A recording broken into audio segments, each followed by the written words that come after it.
Good evening, everyone, and welcome to the second semifinal matchup of the Super Mario Bros. 3 Randomizer Challenge Cup.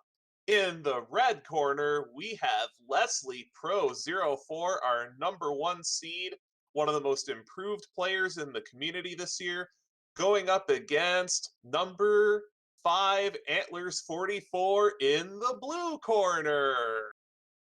I don't know about you, but I am super hyped to see how this matchup turns out. And it looks like our runners are getting ready to go, and we should have a start anytime now. I am Riker Rider, and I will be guiding you through tonight's race.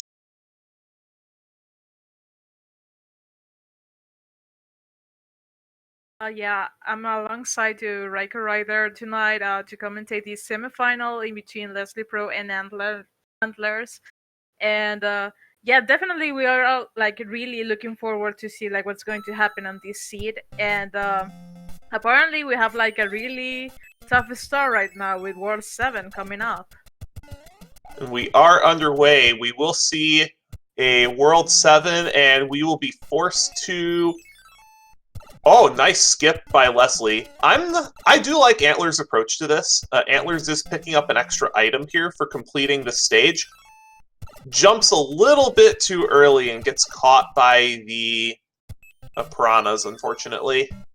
And our first stage on Leslie's side is 5-3.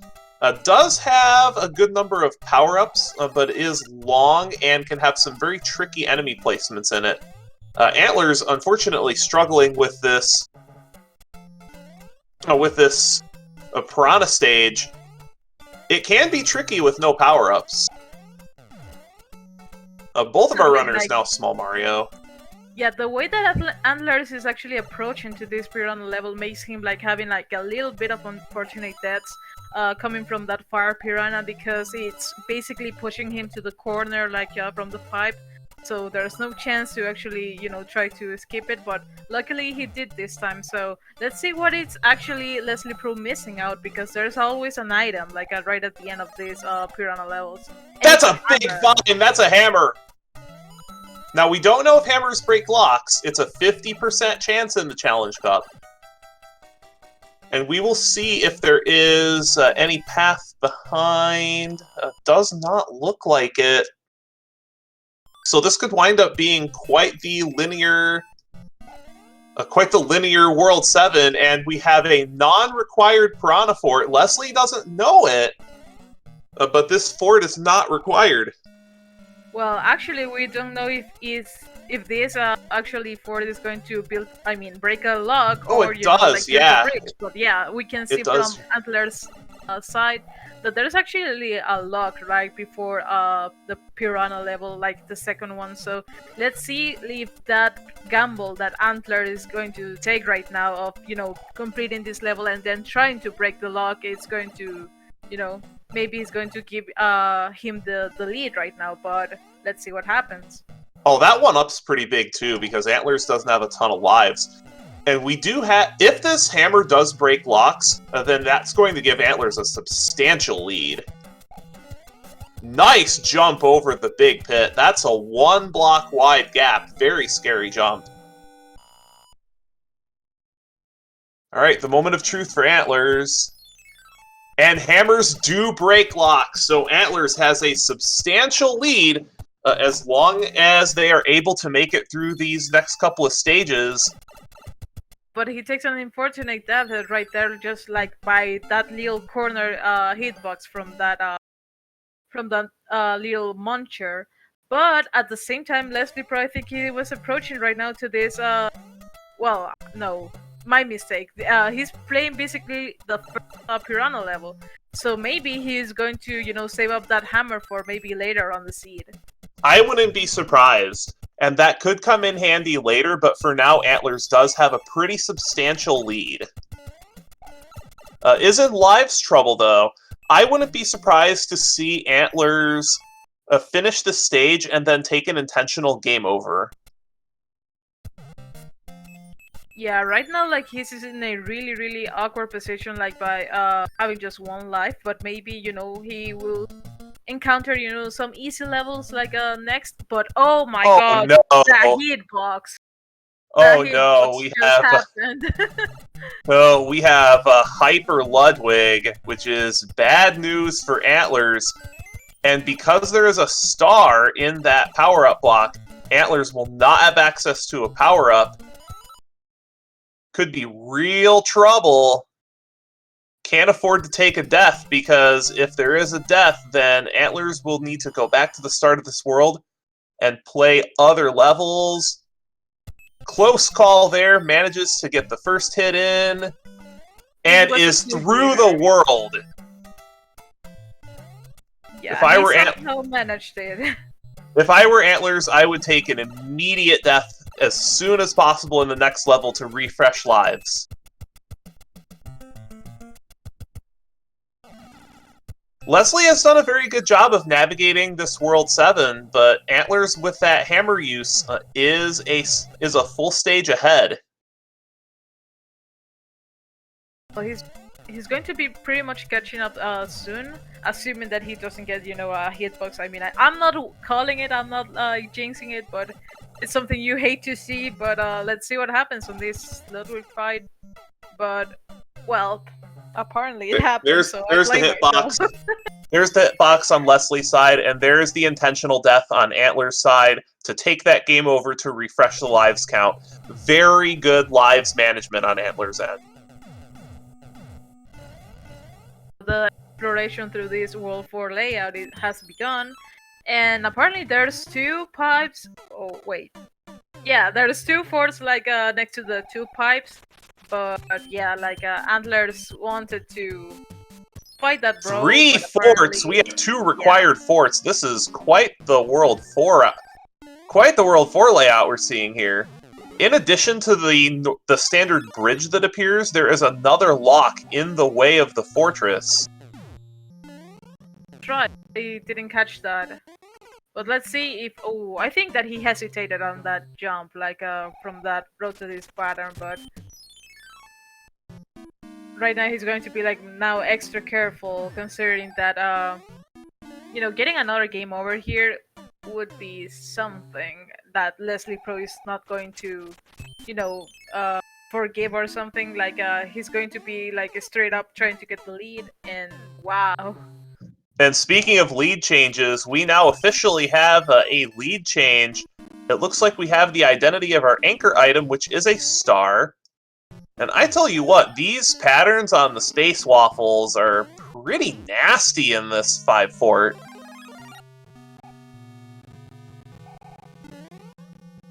Yeah, he better get watch out, like considering that both the patterns for the thumps and the road to these aren't like quite good to, you know, try to avoid them. But yeah, that was unfortunate to take damage for Antlerz, and so does Leslie Pro actually get some takes a death in there. So these death waffle lights are pretty much like giving no chances to our runners tonight.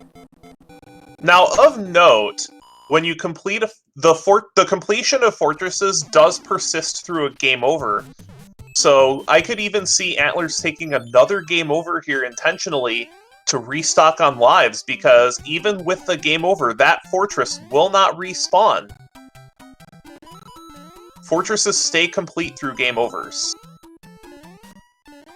Boy, this seed is just eating these runners alive, and yeah. Antlers will take a game over and a refresh of lives, whether they want to or not. And Leslie running low on lives as well.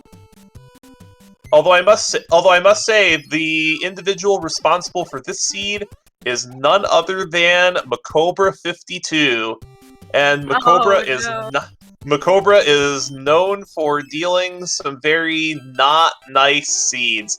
I am just very happy that I am not the one to blame for this one, because Leslie would have an earful with me, considering the number of communities that I am not allowed to roll randomizer seeds for. But actually, if this is another nightmare seed from Macobra, these runners are pretty much like on his despair to actually get, to wake up right now, because indeed this is being really, really like punishing to them, like in all the forts or the levels that I've been playing. Leslie Pro also taking a death in this 6-4 tile. This seed is giving no chances, definitely.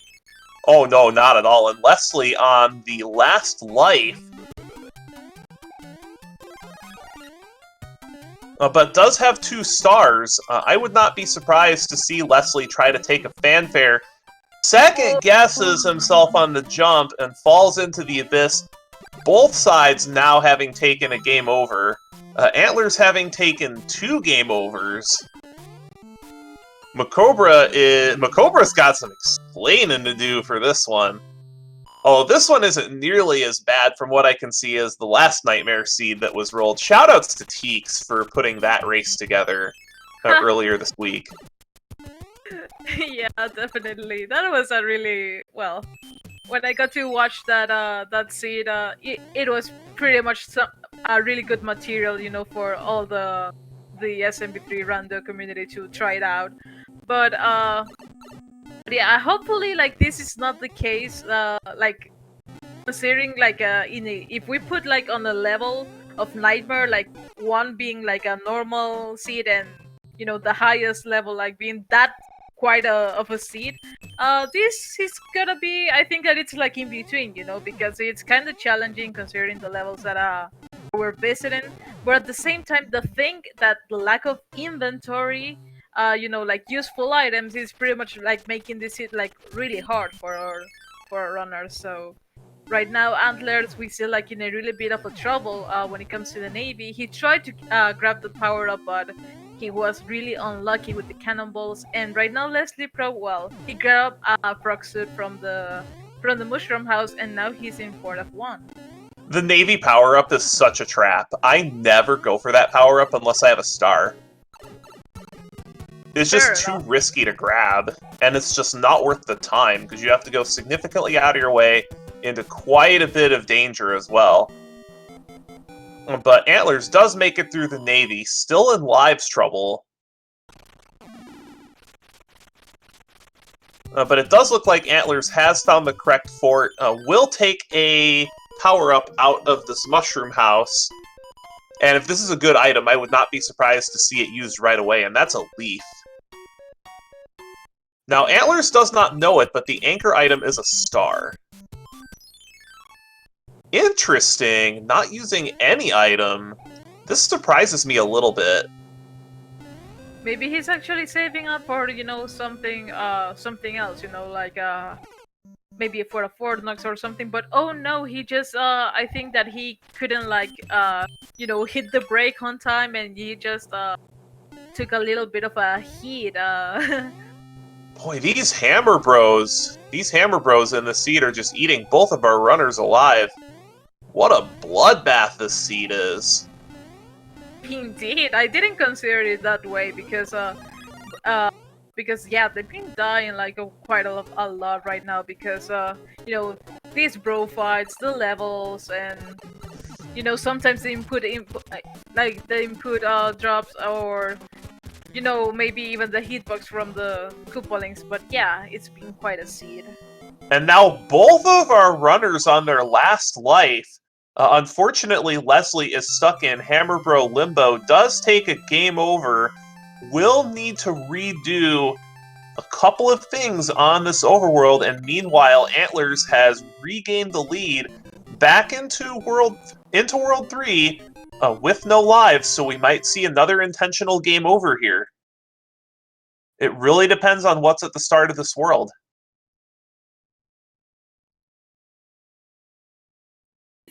It's the little war one, so maybe it's not full. With the really bad levels, but I think that he might actually just go for the intentional death, just in case. But I mean, I think he won't.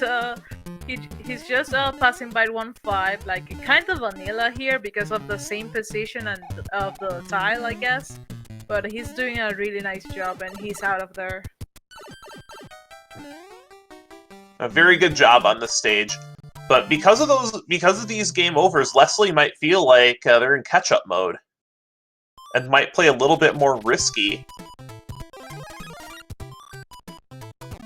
Antlerz just got the bad news that the anchor was actually a star, so right now Oh, he's Air headed out to Force. the Air Force. Air Force is a scary level on 0 lives, because one fall, and he's going to have to redo 1-5, and will also not have that leaf in the inventory anymore. Playing like really cautious right now. He's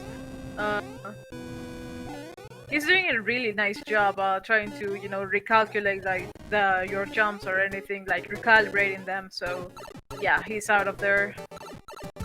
Air Force is one of those levels that you just cannot be too cautious on in a setting like this. It's a very challenging level, has some of the widest jumps that you're required to make, rocky wrenches, throwing noodles everywhere. It's a treacherous stage. Yeah, definitely, but was the 4 that he needed, so now he's on this World 6 beta that I think it is from 6.2 beta, so I'm really not sure. 6.2 or 6.3, something like that. Leslie Pro actually pull out like that awesome clip. You can find it. Or wait a minute, in that water there were like bloopers in it. Like you can't even see them because of the layout of the level. But well. Very nicely done by Leslie getting out of a traffic jam there. Because that was not easy. Iggy really wanted Leslie dead.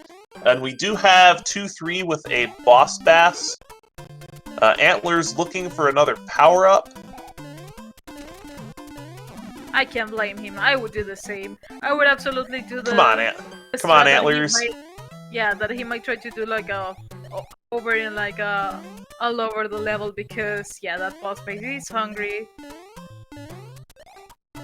Come on, Antlerz, no P-switch.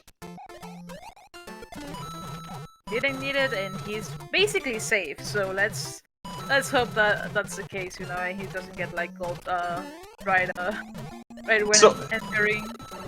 So to add a little bit of clarity to the P-switch that I was referring to, hidden in the sky of World 2-3, there is a P-switch that will turn all of the blocks at the end into coins, and if you either have a tail coming into this level or you pick up a tail early in the stage, you can get a running start on the 3rd pyramid and fly straight to that P-switch and just dive into the coins that you normally would have to wait for the Koopa shell to break all the blocks in.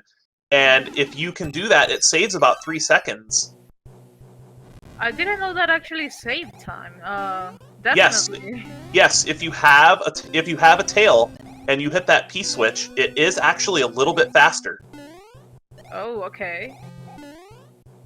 Right now it doesn't save much time, but with how close some of these races towards the top of the Challenge Cup have been, every little bit counts. I mean, you're right in that point right now, and Leslie Pro was basically just finishing up the Air Force, being a small Mario. That was quite a terrifying thing to do sometimes because, you know, you never know, like, if you're going to land properly on those platforms, but he was able to get out of there. And Antlerz just finished out the world number 3. Get out your guesses in chat, like which one is going to be next. And Antlerz has built up quite the lead all of a sudden. We're looking at a 3-stage lead. But I believe Leslie still does have a hammer advantage. I think he hasn't tried the fact of, you know, breaking a lock with a hammer, so if he finds out, like, in a really, you know, useful word, that would be like, you know, the catch, maybe. Potentially World 6 can have some pretty big shortcuts. And Antlerz figuring out that this 6-2 Ice Fort is going to be required. He actually looked out right there because he was keeping a tail from the airship and everything, so he was able to do like the vanilla strat that it's often used, that you have to just fly underneath those bombs platforms, so you pretty much don't have to wait up for their movements, and you're pretty much out of there. 6F2 fly is a pretty scary strat, because if you mess anything up, you're going to take a fall. Yeah, I know that really, really well. I've been struggling with that strat myself, so I mean it is a really challenging one. And Leslie Pro just received a really bad water fight right now. That would be a fantastic location to have a star, but a Fire Flower will mop this up nicely and will be rewarded for a cloud. Now, one thing that I don't see enough runners do is pay attention to their clouds. You don't want to have unused clouds when going into World 8.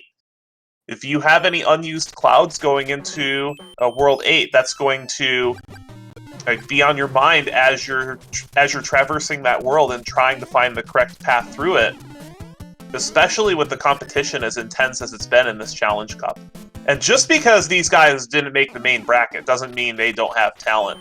All of the runners that are in our community are extremely talented. And at the top of the Challenge Cup, you just have to be wondering, how did these guys not make the main bracket? It's just that the competition had ramped up so much this year that there just isn't room for all of them in the main tournament. Consider the fact that actually this Challenge Cup gave out like an opportunity, for all those that didn't make to the bracket stage. But with Randomizer, like, anyone could have entered to the bracket stage, but Randomizer is just the poor RNG and all the randomizer stuff, and basically, yeah, like you were mentioning, that there were like it was a large group of people, and yeah, like unfortunately it wasn't like a room for everybody. But yeah, definitely right now they're on this tournament has been going. It's a quite fantastic job from all of these runners, and well, right now we can see actually Leslie Pro entering. Leslie just barely making it. Yeah, he was doing like the vanilla strat as well, and Antlerz just finished out the fourth. That it was an interesting decision, because he could have actually played, the level instead of the fourth, but it is an interesting choice, because at least if you see a fourth, that's a fourth, and it's not going to be like maybe Atlantis or 5-9. So let's see what Leslie Pro is going to do now. Oh, and Antlerz is actually using the double cloud play right now. In my opinion, I would just keep the clouds like on. I mean, I would have played like the first level and then clouded, just in case, because like if you die in here, you have to play all 3 levels. So let's see, like, that it's not the case for him, and he's going to be able to, just finish out this level. And indeed, he's just up there with a fanfare, of course, because he needs to, replenish his lives. So that's a great fanfare, and I actually do agree with the play to double cloud here, because if you're Antlerz, you've taken multiple game overs, and you know that Leslie Pro is one of those runners that will give you no quarter. Little does he know that he's actually ahead in this race by a significant amount, but after taking that many game overs, you have to feel behind. When you see runners use their items extremely aggressively, that's a sign that they feel that they're behind. Yeah, right now we have a really, really tough boy right now. This Heavy Roy with the Quakes and being a 5-hitter. And Leslie Pro just took a death, an unfortunate death, because he was in a water arena, and basically there were a lot of chungos. Like I mean, they didn't allow him to swim at all, or just to basically move. And yeah, definitely when I have seen like that experience before, that when runners start like using their inventory, they might be feeling like they're kind of behind. But right now, basically has been paying off for Antlerz since, you know, from the hammer usage like in the first world. And well, oh, apparently there's this World 3 layout had 1/4. Yeah, indeed, it had 1/4, and now he's basically looking up for the pipe to Wendy's. And right now, well, Leslie Pro, I think that he wanted to go to the Tanuki room, but he must have, you know, drop an input or something, or maybe he wanted at least one live, you know, because I mean one up because he was running short as well. I'm pretty sure that was just a dropped input, because you don't want to spend any more time in Fort Knox than you have to. There's time to relive the childhood nostalgia of spending all day in Fort Knox getting 1-ups and points, but a tournament race is not one of those times. Yeah, you might be right. Now we have to see Antlerz in 6-1 with another terrible boss phase. Like, this enemy just wants the runner's bones, like, definitely. Because of the star, like, he was able to actually get to kill it, but if the star would have, you know, finished right before, or, you know, like a 1 second, he would have, you know, getting gulped by the boss phase. Now, don't lie to me. You know that when you found that P-switch in Fort Knox as a kid, you couldn't help but just grin. Yeah, I mean, I'm not going to lie. I used to do that as well when I was a kid, but, well, at some point I just got bored of doing that. And right now, Leslie Pro just took another fanfare, like, you know, replenishing the lives, because, you know, you never know when you're actually going to need it, when you maybe encounter, you know, Atlantis that basically, speaking of the devil! Well then, that was one of the levels that Antlerz skipped. Awesome. That's pretty crazy. Awesome job by Antlerz, by the way. Blind skipping Atlantis feels good. Yeah, definitely. I mean, I was just I mean, I'm kind of in shock right now because definitely it was summoned. But right now, Antlerz in a really tough position with this Chungus that it refuses to get killed, but he finally got killed and gets he the job done. Hammer. Another hammer.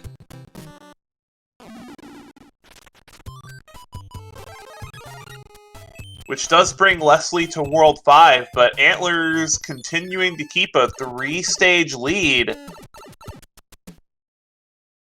And does find the way to the end of World 5, so now we're close to an entire world lead. Yeah, definitely. Right now we have Antlerz basically in World 4 airship. There's 2 power-ups on this one, so maybe he's going for the flower or something, but no. He's just going to get the leaf and enter right now. And it's a one-hitter Wendy. That's really nice to look at it, because yeah, dealing with a Wendy in the game is not something you want to see. Not just that, but in an arena that awkward, no thanks. Right now, I'm actually interested about like the decision from Leslie Pro, considering that he I mean, I don't think that he would see like a pipe on that part of the World 3 layout, but he just decided to enter to one of the levels that it was next to the pipe. So let's see what happens right now. And Antlerz with 2 hammers, but oh no, we just encountered 7-5. Antlerz has a tail, they'll be fine. We hope so, because there's a cheap shit like going around, and yeah, sometimes those enemies, or like I call to, yeah, that. Those little spawns of Satan. Do stuff like that. I actually think that a small cheap is worse than a boss bass in this level. Oh, Changed yeah, my I mind. agree with that. I can agree with that. I mean, you can't even tell me that boss base is like a nice enemy at all, because yeah, I have my issues with it. Like it's all personal. Oh, and Paragoombas in this level are just horrible. Paragoombas and fire chomps, yeah. That huge combo, it's just amazing.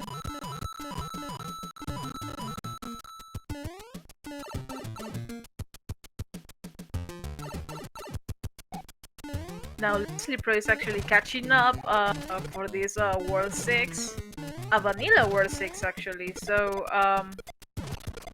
he's going to receive the bad news as well of having to enter Sem5.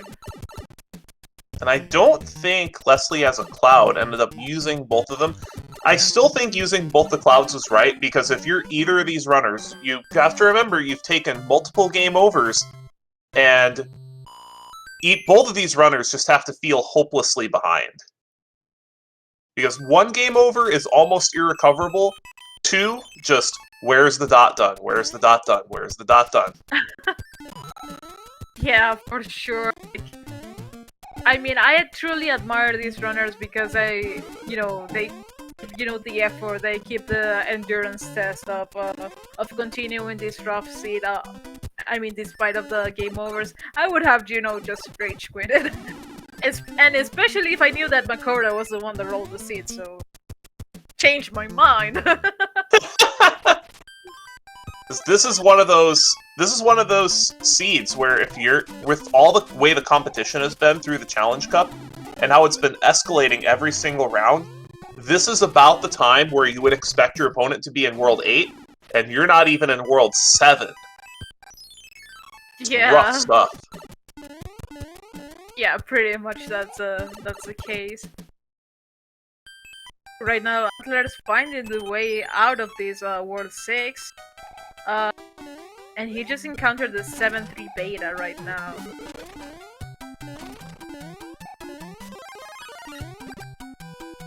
I don't know about you, but I actually find a tail super helpful in this stage, because there's this part that Antlerz is going through right now that you can just fly right over, and it avoids situations like that. That particular pit is so easy to fall in if you're not really familiar with the level.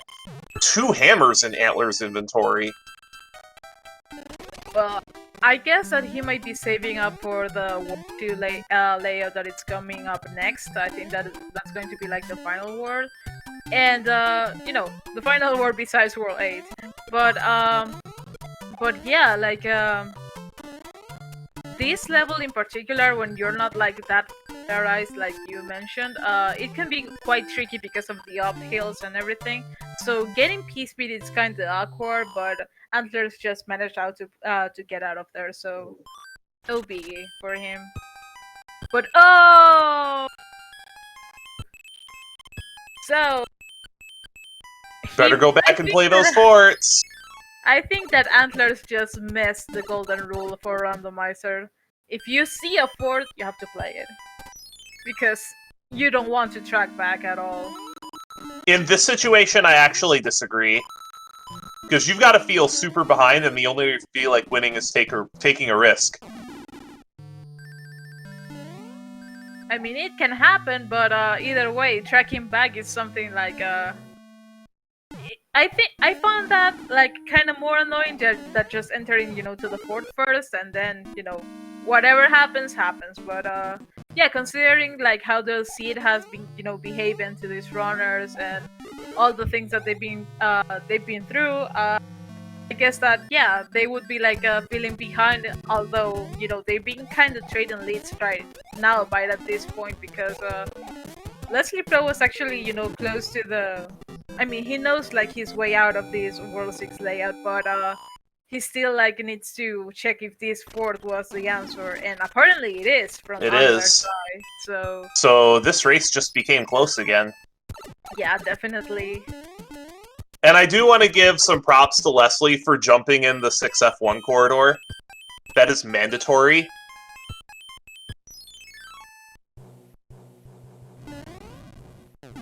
I say that in jest, of course. Between the ceiling and the moving lift is actually a pixel-perfect fit, so you can do 30 hertz jumping. Okay. Well, right so now... you'll see a number of runners that when they're in that corridor, especially if they only have one power-up, they'll just mash the jump button for fun there.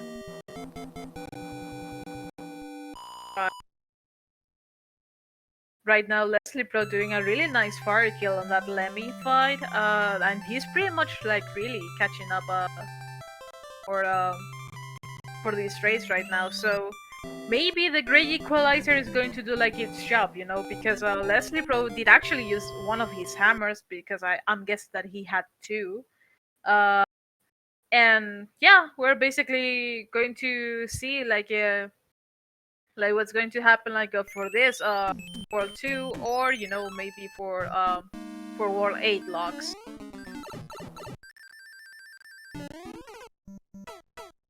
Antler actually taking a death in there. This Antler's getting squished by a thwomp, which is going to cause a lead change. Yeah, because right now Leslie Pro is just pretty much like heading towards the Boom Boom fight, but not so fast. Actually, Antler is pretty much like catching up as well, so... It is. These runners neck and neck. How the tables have turned. And this is why you cannot count Leslie out at all. There was a 3-stage lead just one world ago, and Leslie has brought it back to even. Well done. Yeah, right now, Leslie Pro and Antlers just entered 2-5. We can see in both of, well, Antlers just got like the nice P-speed strat, and Leslie Pro, he had like a really late P-speed, but pretty much that closes the gap like even more, so... It does.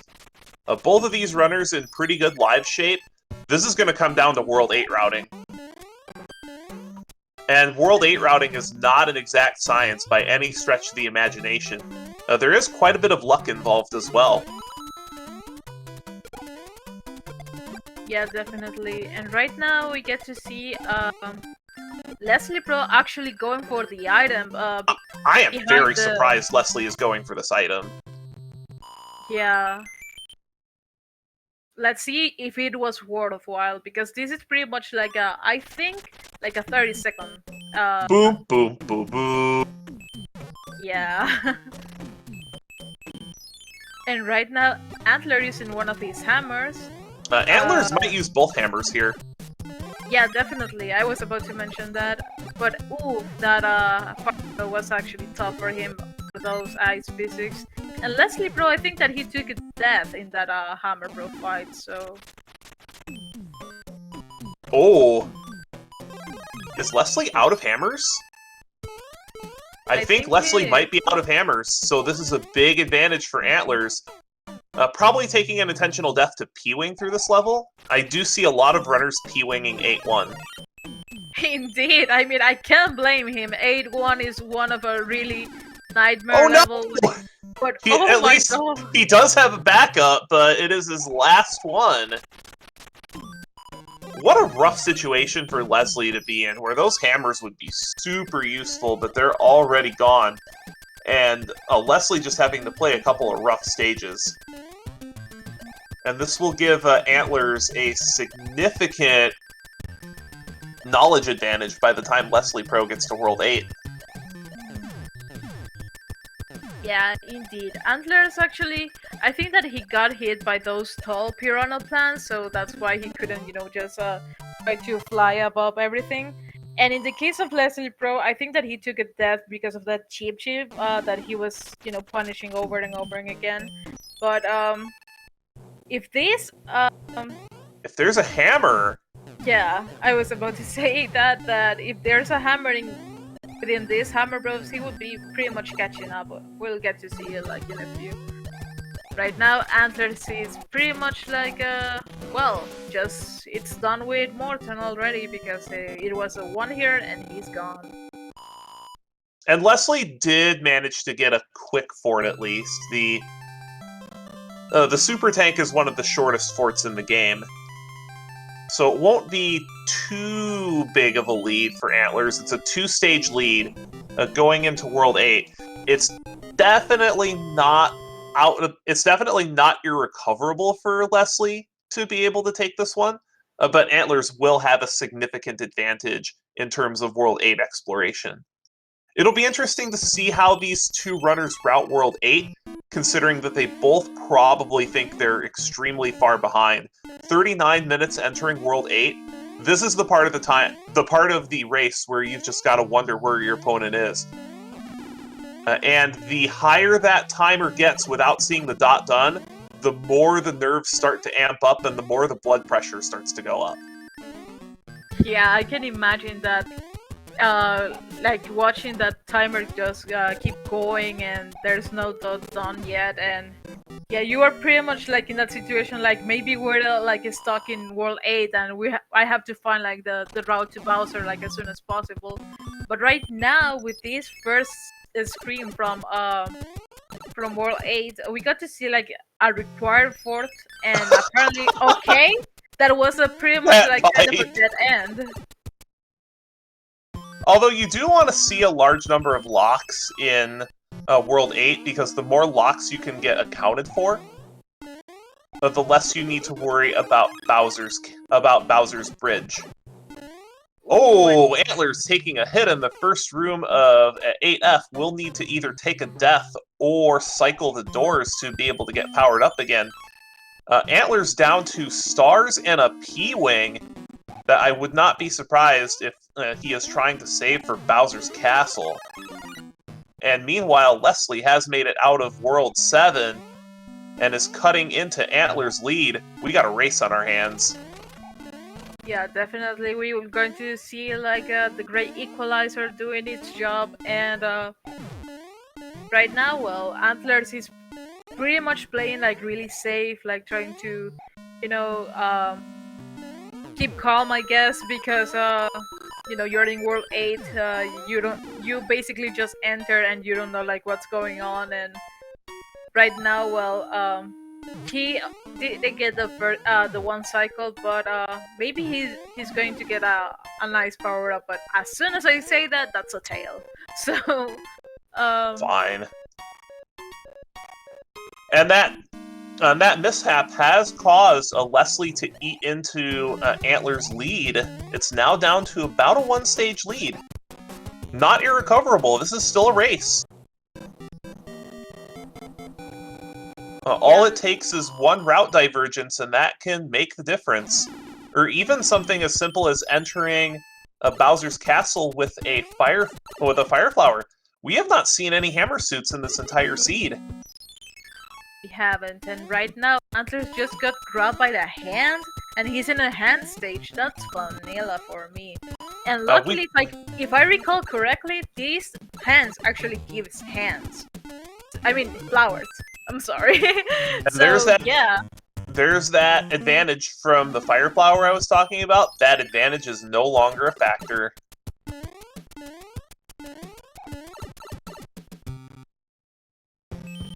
They're pretty much stuck in this dark room, but that's 3 locks accounted for. yeah. So there can be at most 1 bridge. And it's clean! It's clean! So... Antlers has found the way to Bowser's Castle. And it is now Antler's race to lose.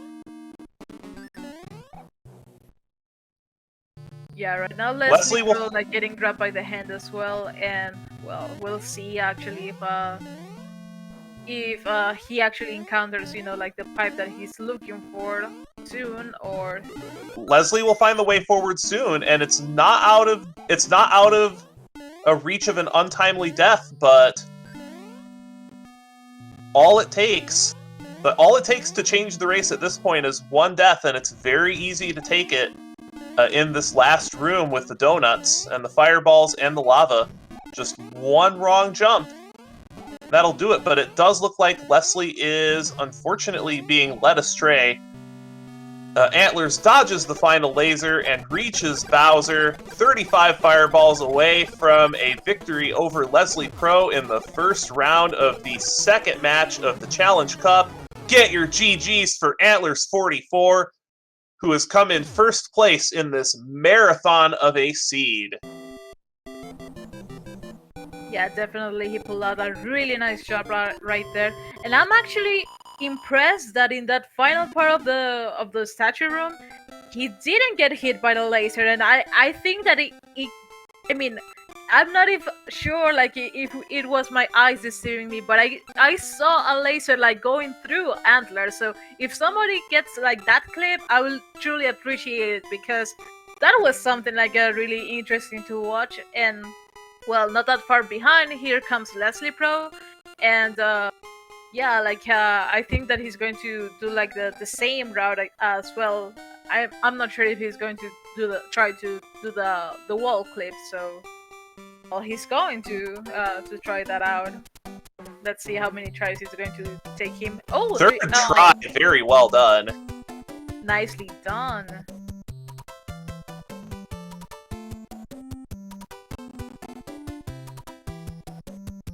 So on the way to Bowser, 35 fireballs, all we need. And this race will only be separated by about a minute. Well done to both of our runners. It's not over yet, though. This is a best of 3, and we do have our final times for both of our runners. Antlerz44 in first place with a time of 44 minutes and 10 seconds. And Leslie Pro in second place with an official time of 45 minutes and 38 seconds. GG to both of our runners, and they will run it back. So now Antlerz 1 game away from a spot in the Challenge Cup Finals.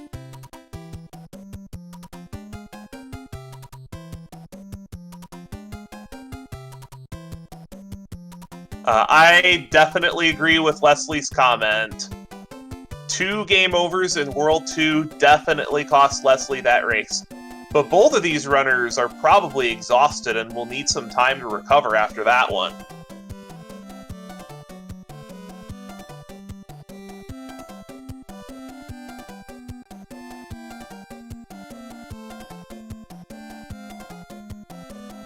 But something that Leslie Pro actually ignores is the fact that Antlerz actually got some game overs as well. So they were pretty much like in the really tight situation, like at the beginning of this worlds. I mean, of this seed, like with the first 2 worlds. So yeah, they were pretty much like struggling all the way out through this seed, but luckily it paid out. And you know, for Antlerz, like playing safe like at the end, and you know, like the unfortunate thing here for Leslie Pro, it was that he got grabbed by that hand towel that it was in the middle of the dark room. So that pretty much like sealed out like maybe the win for Antlerz, but he did an amazing job like going through this madness of a seed. So let's see what's going to happen to the next one. So all runners are going to, you know, have a little bit of a rest, you know, trying to definitely try to vent out or something, because this seed was definitely something. I mean, I'm not even sure how to describe it, but yeah. Was any one element of the seed that was too terribly difficult? It just had several grueling stages back to back.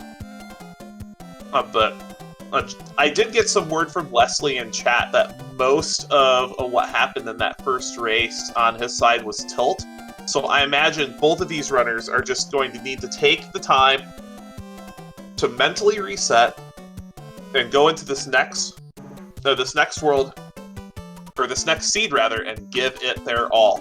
Especially Leslie Pro, who needs to win 2 in a row to make it to the finals. But even the second place finisher in this best of 3 series does have one more race, because S Diesel awaits in the bronze race for the Challenge Cup.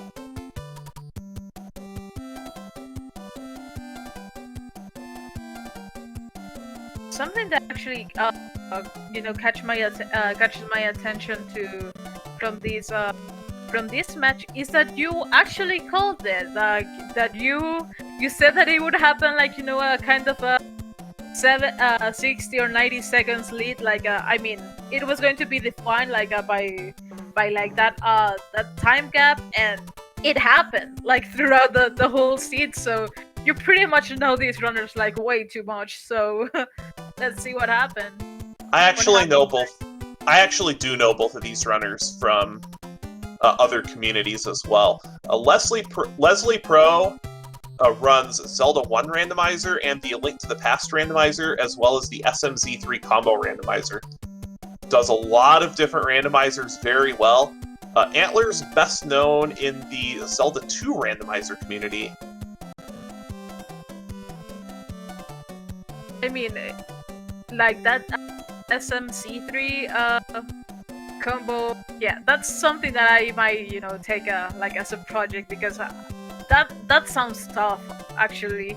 And I mean, both of Zeldas, like the first one and the second one, like being randomized, yeah, there are quite something like really, really interesting to do. You have to, oh my god, I can't even imagine, because I haven't even beaten the first one, the first Zelda, and not even talking about the Zelda 2, but wow, like that info, it's pretty much like a really nice. I mean, I'm actually looking forward for maybe catch them playing those type of randomizers. So, okay, right now, well, I think they're both setting up for the second match.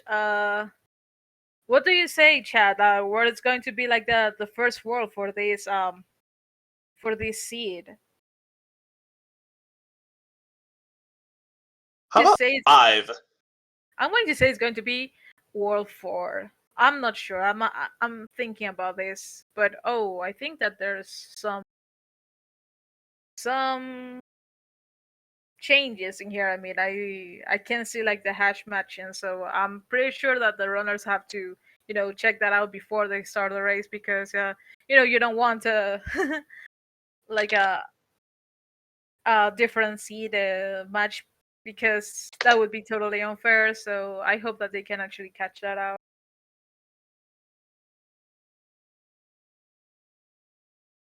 Both of these runners, like I had said, they need to just take a mental reset here, forget about that last seed, and just give their all. Antler's 1 game away from a spot in the finals. Leslie needs to take 2 straight. I want to see this game go to a game 3. Come on, Leslie, give us our money's worth. With the hash actually matching now, so we'll see basically what's going to happen right now in this seed. We have a lot of guesses in chat that it would be World 7, World 6, World 2, World 5, and yeah, I'm saying World 4, so let's see what's going to happen right now in this second match. Or second race, or second game, like whatever you want to call it. This is the second seed in the set of 3. I don't really care who wins this. I just want to see it go to 3.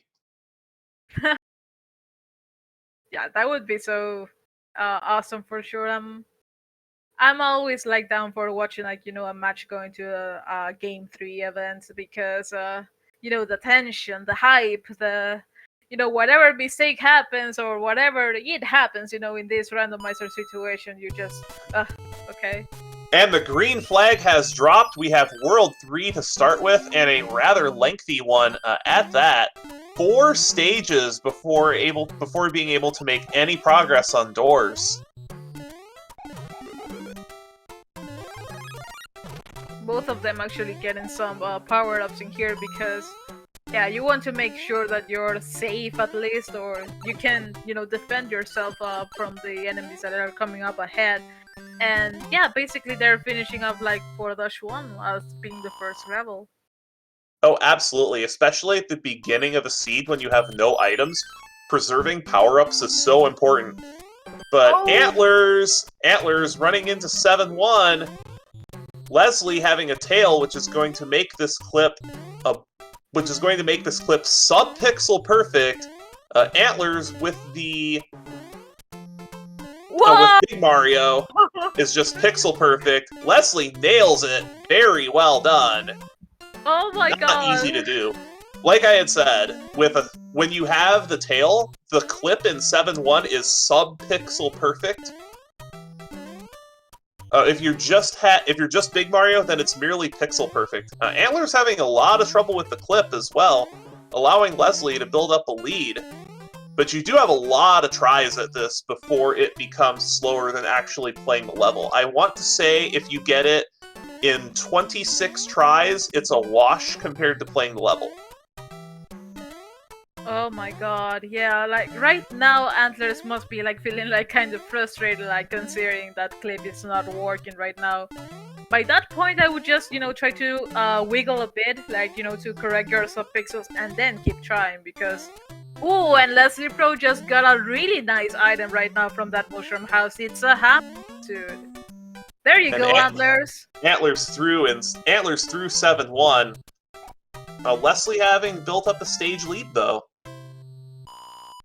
And that hammer suit is pretty big, and that's something that Antlers might not pick up, but we will see. Right now, Antlers, it's kinda one stage behind from Leslie Pro. But the question right now is that if he's going to, enter to that mushroom house because, it kind of looks tempting, and considering what happened in the previous hit, yeah, you want to be prepared. Oh, a fire nipper! Oh yeah. Those are never fun. What I don't understand with this randomizer is how all the terrible enemies seem to appear bunched up with one another. Fire nippers, patooey plants, just all the terrible enemies for whatever reason seem to like to congregate together in the same level. Yeah, for sure.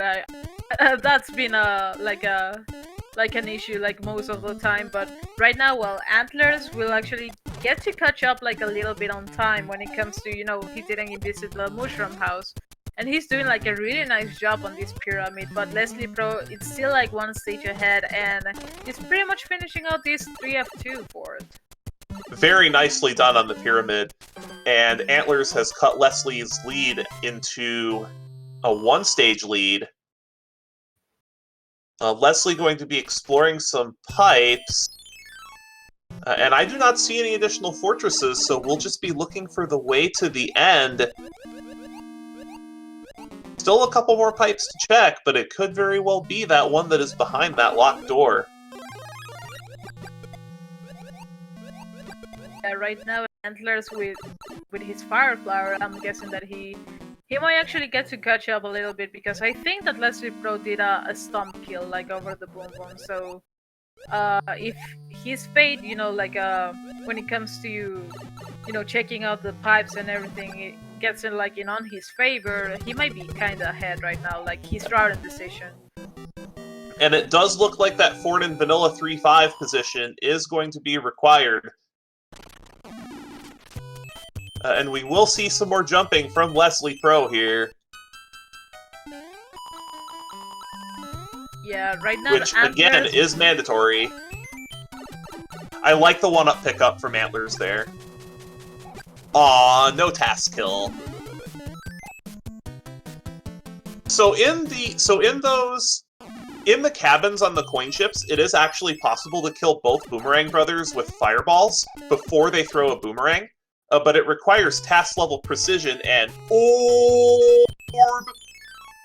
Yeah, we got a really vanilla orb like for 6F1. So right now, well, Antlers knows the answer that he needs to, go back and play that fourth, because that pipe is actually required. So he's pretty much behind right now. Leslie picking up a star and a fire flower from that Hammer Brother. Ooh, oh my god! Players wanted to do like a kind of risky move trying to jump over the spikes, but I think that he just bumped that ceiling, and that was like a really unfortunate death on Antler's He did. side. And that's a what he was going for across the spikes is what you do in vanilla. You take a double damage boost there so that you can avoid riding that lift. Yeah, but right now Antlers couldn't actually get that happening for him, so he's pretty much like trying to catch up. And yeah, awesome maneuver from Leslie Pro, like trying to kill that Wendy, like that heavy Wendy actually. And Leslie almost got hitboxed. yeah, I got to see that. We have another orb.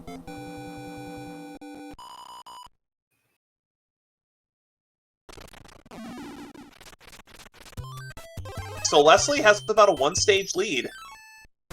Antlers is going to stop to kill these Sledge Brothers, and will spend a star to get a star.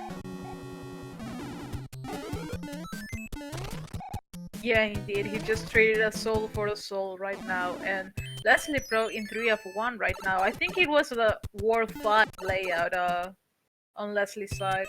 It was.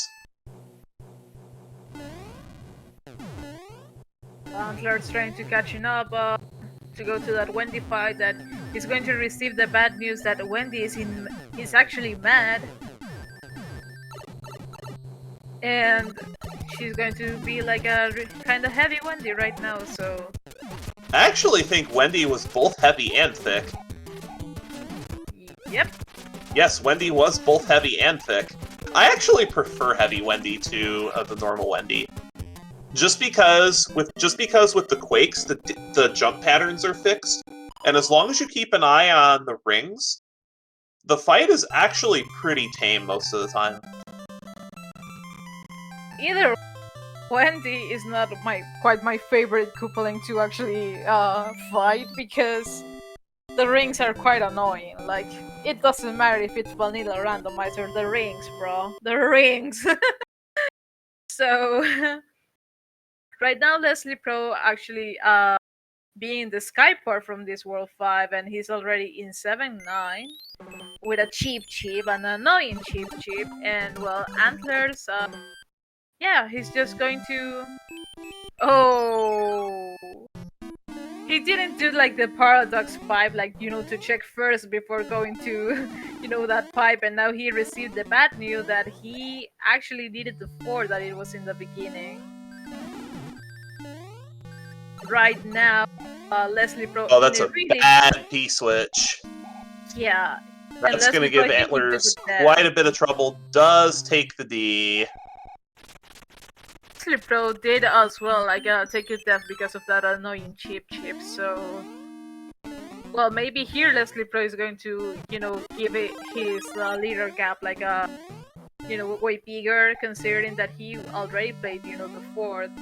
And he is pretty much just like 2 levels and a hammer bow to finish this world, but Antlers is in a really tight situation right now with that boot, those hot foots like trying to chase him down, and I think all the hot foots in that corridor were drunken hot foots too. Those are the worst castle enemies.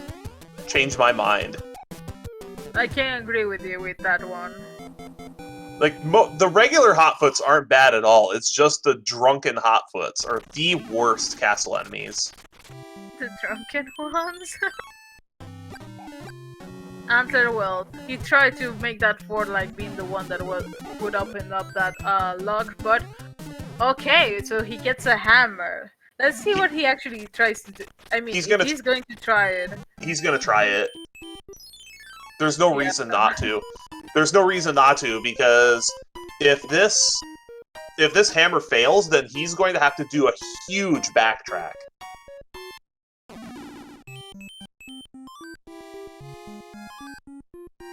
Yeah, and backtracking is something you don't want to see at all. I mean, you don't want to do at all, like in the random race. Like I mentioned before, he just missed the golden rule of randomizer. See a 4th, play a 4th. Unless you think you're behind. If you think you think you're behind. No, I'm serious. If you think you're behind, you've got to take risks, because if you take the most obvious optimal route and you're behind, all you're going to do is stay right on your opponent's trail and never actually overtake them. If you want to overtake your opponent and you think you're behind, you're going to take some risks. Then we got to see that actually hammers break logs again. So Antlerz was actually managed out to, you know, not going to backtrack. Oh no! Oh no! Back. Antlerz overloaded the sprites in 7-9. He can't grab the blocks. Oh no! Desperately trying to reload the screen, but there's too many things! Oh, and it's just gonna take a nap. I don't blame it. That's unfortunate, though. I do like this play from Antlerz, just going to kill the Cheep and then try to fly over the section of... Interesting. Yeah, I thought that he was going to fly around. And he encounters a He still can't grab them because there's too many sprites. Just fly around it. Not sure what he's going to try to do. What's he gonna do with that star? An interesting move from Antlerz, but right now Leslie Pro has entered like the second level that you have to, you know, clip from this game, that is 7-6. But he gets it. I think it's 4 tries, I guess, or 3 tries. It was under 5. A little more, but still very well done. Leslie's clips have been on point all seed long, definitely showing why he has earned his spot in the semifinals of the Challenge Cup. He had to beat a lot of difficult competition to get here too. Yeah, right now after that hammer bro fight, that he was hoping that it was a hammer, I guess, because you know you can actually check the pipe, but that wasn't the case. So he's going to be playing or not. I think that he has a hammer, actually. I like the hammer here because I think only 3 of the pipes have been accounted for. I don't disagree with playing this fort before hammering, though. Just because I don't think any of the locks have been accounted for, either. I think that I didn't get to watch, like, if there's a bridge missing, or, you know, a lock, like, on that second part of this World 6 layout. It's a really nice call from Leslie Pro to actually, you know, just enter to the fort. And Antlerz managed to get out of 7-9, and he's on his way also to fight Roy. And maybe... No hotfoots in carpet... Sorry. Go ahead, yeah. I said, no hotfoots in carpet room. I am disappointed. Oh, apparently it was a one-hit Roy. I truly have missed that out when Leslie Pro was over there. But yeah, Leslie Pro just maybe find his way out of this World 6. Maybe. Right near the end. That's huge. That is a huge shortcut. That's something you like to see, everybody. Definitely. A free pass World 6 is something that you will always love to see. Also, get your commands out for Antlerz, who has finished the World 2 airship with a Tanuki suit. But right now, I think that the one with the bad news is actually Antler, like having to try to clip with the Tanuki suit on 7-6. This clip with a tail is much more difficult than the one in 7-1. Also, without mentioning that, I think that Antler... I mean, he used his hammer in World 5, so he doesn't have a hammer, so I think that he's going to be forced of playing like all levels that are like coming up next in World 6. So that's right, because all the other pipes have been accounted for, so there's no easy shortcut through World 6 without a hammer. That's going to just... That's just going to escalate Leslie's lead. Leslie's going to have a phenomenal lead once Antlerz is done with this world. Definitely. Right now, well, I know that Antlerz must be like feeling like quite desperate because, you know, the many failed clips in 7-1 and now having to clip this one, it's like, oh, come on, give me a break from the clips now. But this is one of those levels that I actually like. If I have a tail, and I don't have a P-Wing in my inventory, or a way to skip this level, I will actually play this. Yeah, definitely. But also, again, when he finds out that there's a lot of levels like coming up to this World 6 layout, he's going to be like knowing for sure that he's going to be facing a game 3 right here. So because Leslie Pro is just taking it out with the with the hammer play. Well, finally he got to clip, but it was tough. That's much slower than playing the level normally, I'll say that much. Yeah, but Leslie Pro, like, just it's taking this away to get a World 3, so a game 3, so this is going to be huge for Leslie Pro.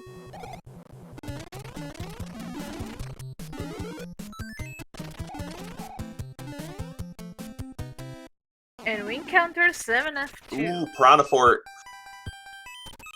Piranha Fort's one of those levels that no matter what skill level you are, you do not want to see this. I kinda will disagree with you on that one. It's an interesting... Oh no! Oh no, Leslie taking a lava bath.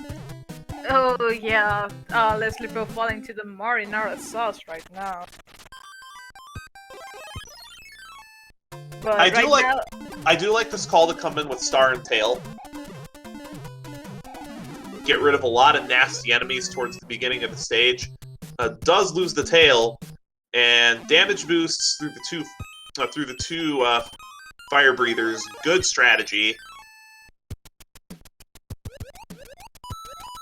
It's a nice strategy, but when it comes next to this basement with the enemies randomized, yeah, you can, if you're doing the normal P-speed strat, you can, just try to do it because the enemy set would give you a kind of a surprise, but Leslie Pro, he's just, never mind, I'll just damage boost and I'll get out of 7F2.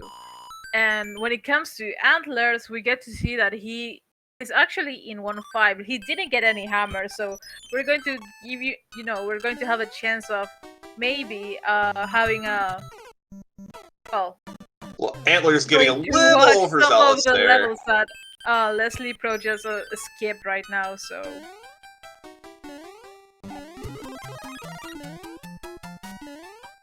From a level design perspective, one of my favorite things to see is expertly placed 1-block wide pits.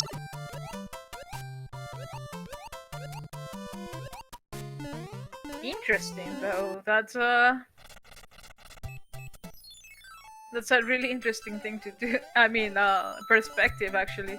And right now, Leslie Pro with that 1-6 enemy set of the fire jumps, and oh my god, he miscalculated that jump and he fell right now. And right now, Antler is going to enter to this next stage. I think that it's going to be like the last one for the for this World 6, considering that there's a pipe like on the other side, and it's 2-4. This one is actually pretty, like, not of my favorite ones from 2-4 when you're like running the game, because those boomerang bros that are pretty much like in the middle of the level, they can be like quite annoying with their hitbox, but he's out of there. So does Leslie Pro with 1-6, so... Oh, no. Oh my god. Like I mentioned, the sacred rule. This is pretty much like, I think that that's worst case scenario. Yeah, it was like the worst case scenario for Antlerz, but well, this is just pretty much like setting up right now to a game 3. Just the rich get richer. Right, Leslie Pro about to extend the lead to an entire world. I think it's an entire world and a stage, if I'm not mistaken, but yeah, definitely it's going to be like quite of a interesting seat. Like I mean, at least for Antler, like when it comes to the interview, maybe we can get like some of his thoughts like throughout the seat. And yeah, this is pretty much looking like now for the Game 3 match. So let's go, I guess. And well, right now Leslie Pro is going to enter to World 5, which is going to be maybe World 7, I guess. It is indeed World 7. Indeed, it's the pipe hell, like I like to call it, because you know the lot of the pipe transitions you have to watch in here just to make sure that you're encountering, you know, like the best pipe to, you know, finish up this world. And right now, I think we have missed the boss base like at the beginning of this 6-5. So Esliper was actually able to dodge it, and Antler's right now is at the Lemmy's fight. Even if there's nothing at the beginning of 6-5, I do like Leslie's strategy in general there. Just going to the end of the stage to be able to get back to the area where you need to take flight. It gets rid of a lot of the nasty enemies that can show up in that stage.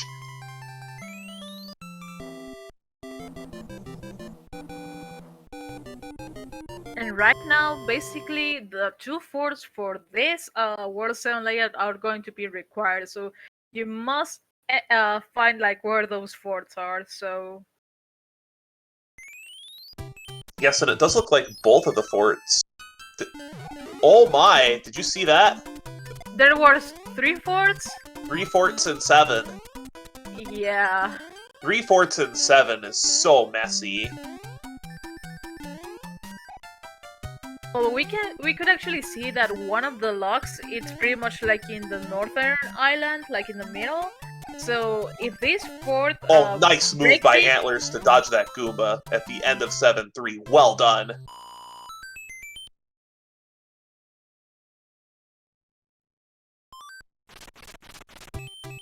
Yeah, right. Antler is pretty much like going to enter.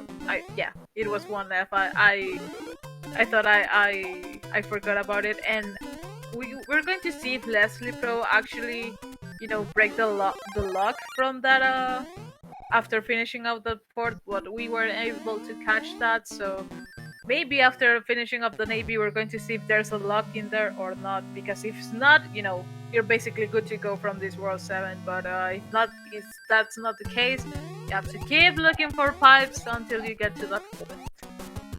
And that'll happen in 3 fort 7s.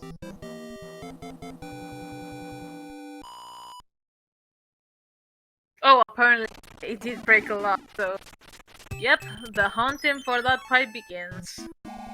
And now Antlers in 7. No. Nope, nice troll pipe. And Antlers is small in Piranha Fort. Ooh. Does not even find out what's in the block. 7F2 is such a brutal fort. No matter how good you are at the game, it's just a brutal level. Once you're able to actually, you know, get to learn how to tame the beast, trust me, it gets like really nice to do it. And by the way, Leslie Pro just entered to Fort Knox. I think it was in the Fort Knox position. So what do we call that when we have like fort, like belonging to its world, and it's like in their pretty much position, a threat, I guess. Ferd. That's very much a Ferd. And right now, Leslie Pro has entered into the Piranha level. I guess that he wants some up the power up, or just missed that if he actually entered to that second island by that pipe, and you know he was able to, you know, just to do the side skip on the map, but he gets a hammer, so it might be kind of useful. That's a pretty good reward as Antlers cleans up 7F2. Always a relief to get out of that stage. Antler's going to be stopping to pick up an item. Given how the seeds have been and the lack of inventory, that's a very wise decision, and is rewarded with a Tanuki suit.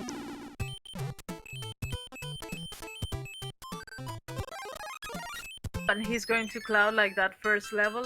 I'm not sure which one was. I think I've totally missed that out. And well, he's now encountered to 1-6.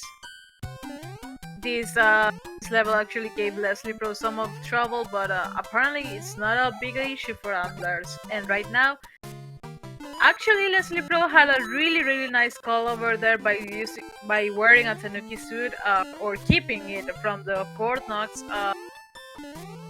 to that 7-2 level, because you can, get through that level like by not falling into that big gap just by hovering with the tail. So really nice one for Leslie Pro, and he's now approaching to the second Piranha level.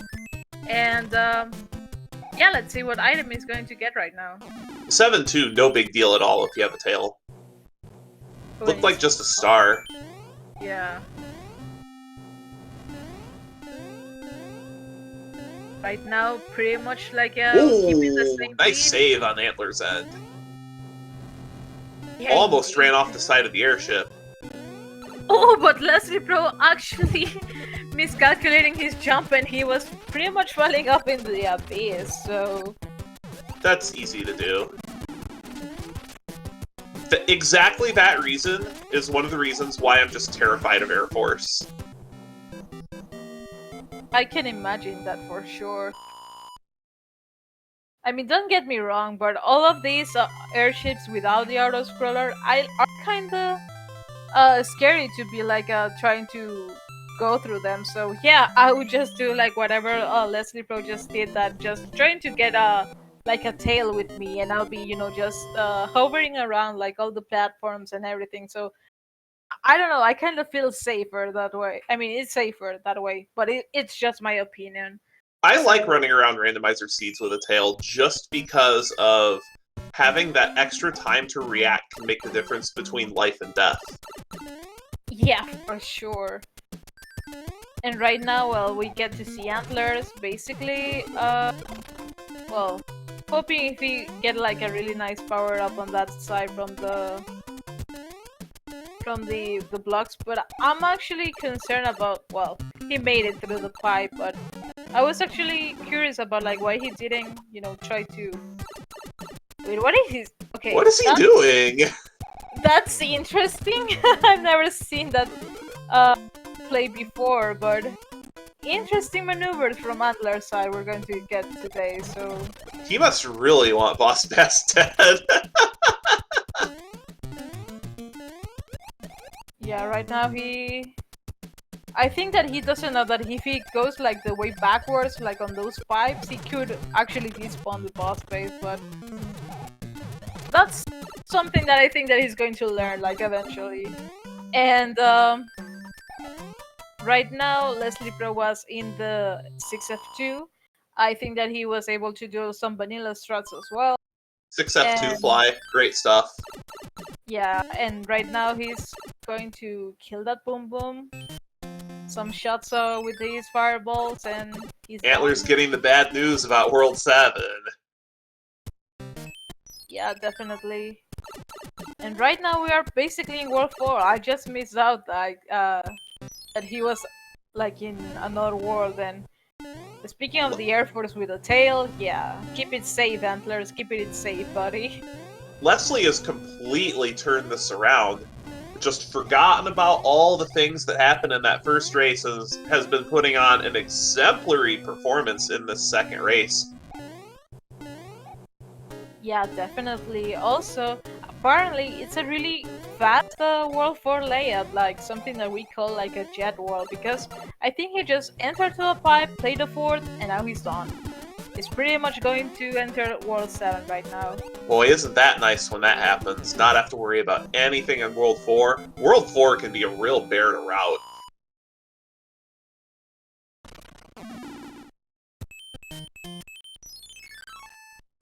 Yeah, right now, Antler's just entering up to the Navy. Ooh, Leslie Pro getting a little bit of a hitbox problem right there. He's still like fighting Iggy, but he's done. He's quite good to go to World 7. But I assume it's going to be a World 2 layout, so he's pretty much good to go now. Antlers, narrowly dodging that fast-moving cannonball, will be on the way to the Boom Boom fight at the end of the Navy, but overshoots the jump and takes a D. Will need to go through the Navy again. Unfortunate. I mean, I'm glad that this level has, you know, the auto-scrollers disabled, because when you die in an auto-scroller, it's, you know, quite annoying, quite of a big deal, because, you know, the level moves by itself, and oh wow, Leslie Pro just tried to check out what was his anchor, and apparently it's a cloud, so he misused it, thinking that it might be like a hammer or something, and well, he just wasted a cloud right now. Dying in an auto-scroller is more than annoying. Dying in an auto-scroller makes this sound. Yeah. I mean, it took me a couple of seconds to understand, but I can absolutely agree with that sound. I mean, I've been there. Seriously, it's not But funny. for the uneducated, that is the sound of the reset button. Yeah. Apparently, with those pipes layout in World 2, he was able just to skip one of the levels, and surprise, surprise, there's a Fire Bro right there. And he Leslie looked out taking like by quite the getting that beating from the power Fire Bros. Yeah, indeed. Right now, Antlerz, I think that he's going to, yeah, keep that Tanuki suit body, because you're going to need it. You don't know this, but you're going to need it. Right now, Leslie Pro, I think that he took like the shortcut with the hammer. I like the play of castle. using the star there, because since you don't have a hammer suit, then there's no real use for that star in World 8. Well, technically, yeah, maybe you're right, but I would just use a star, you know, for safety, like right when you enter to Bowser Castle, because, you know, the statues, jumps, and it might be kind of a trouble for me, but that's only me. I know all of you guys are really quite talented players and runners, so yeah, don't listen to this lady. She's nuts. And please give both of these runners a follow. They've been putting on a fantastic show, that grueling seed in Race 1, and both of these runners have regrouped for Race 2. And the way things are going right now, it's not over yet. World 8 can still happen. But it does look like we will get our money's worth for that coveted Race 3. Slip with his huge advantage of one world leadership right now, and yeah, pretty much A 1 world lead, try a 2 world lead. yeah, definitely.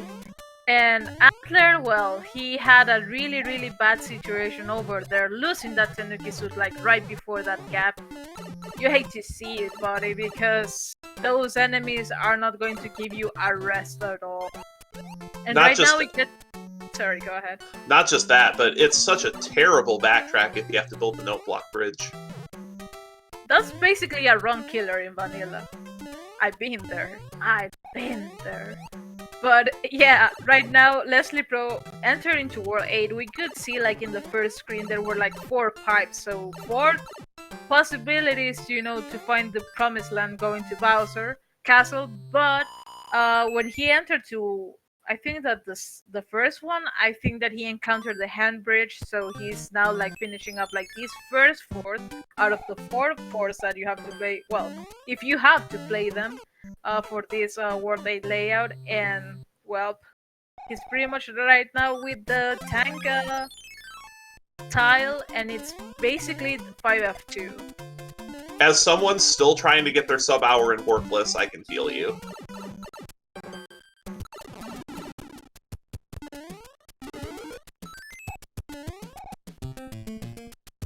Right now, Antlerz with the star from that second piranha level, and right now he is on the or 7 airship. Well, yeah, the gap in between Leslie Pro and between the runners are pretty much like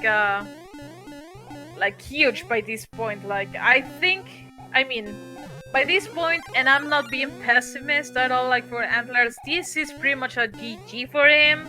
Like that he needs to, he needs to move fast, like by now. Like he actually needs to, make the proper decisions that we already know, but he doesn't know. So let's see if he actually locked out and, try to close a little bit of that gap, considering also that there's 2 more forts that they have to play, and because there's 2 bridge to Bowser, and well, I think that Ludwig it's jumping around, like being quite with Leslie having a 2-world lead, this is his race to lose at this point.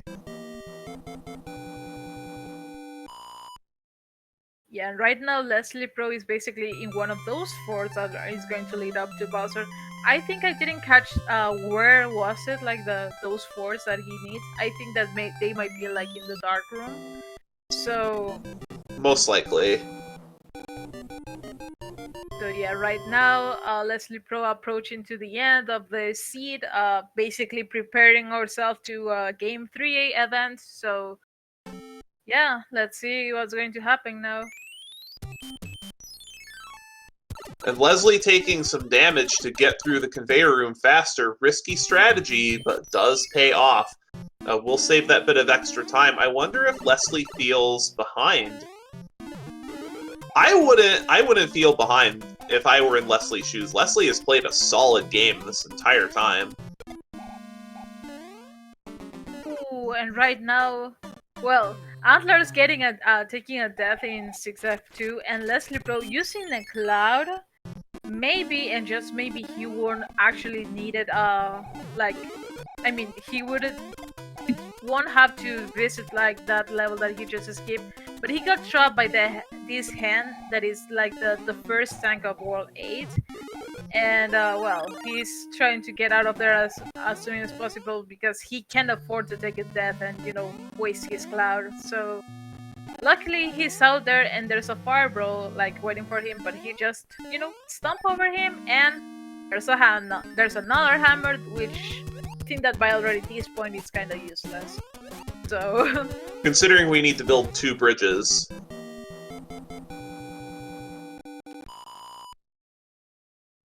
Although both of the remaining locks are probably somewhere in the dark room, because I don't think any of the other locks have been accounted for yet, have they? Actually, Leslie Pro did play 2 forts, like from the hand bridge. So whatever lock was in the dark room, he would have already, wiped that out. And right now, well, basically Leslie Pro is just finishing up the 2 forts that he needed, to complete the bridges to the Bowser Castle. So yeah, this is pretty much like right now like a problem for Antlerz right now, because Leslie is pretty much pushing now for a Game 3. That's what we came to see. And indeed, you predicted that one as well. We haven't had too many Game 3s in the Challenge Cup. I can go ahead and get the stats on that for you. But if this indeed does go to Game 3, this will only be the 3rd Game 3 of the Challenge Cup. There were 2 other Game 3s that we had. One of them was our very first match of the Challenge Cup, in which 16 seed of the Ricky 5 defeated 17 seed JLo 2-1, and the other Game 3 was in the round of 16, where 7 seed Demon Battler defeated 10 seed Sharky 2107 2-1. Maybe And Leslie does have the hammer suit, but no star. Does need to be careful to preserve that power-up all the way to Bowser's Castle. Right now we get to see Antlerz like getting a wise decision of actually, equipping that star, like right when he was standing on that tile, and he just encountered 5-3. That it was one of the levels that basically we didn't get to watch because Leslie Pro skipped it with the hammer. Because yeah, Antlers had a hammer, but I guess that he didn't want to enter to any more forts, so he was just, see a luck, I'm going to break it. And right now Leslie Pro, well, let's see if he gets lucky in here, considering this treacherous hallway for those randomized fireballs and the randomized like lasers from the statue. So he does manage to keep the hammer suit, and goodbye, Bowser! We have a Game 3 on our hands! Let's go! You predicted that one. I'm starting to getting scared. Like, seriously, how much of the things you can actually predict for this randomizer thing? But and Leslie Pro crosses the finish line with an official time of 41 minutes and 39 seconds. And unfortunately, Antlers has decided to quit the race, but we do have one more. And Antlers immediately saying, so, can we talk about that 7-9? Absolutely, in post-race interview.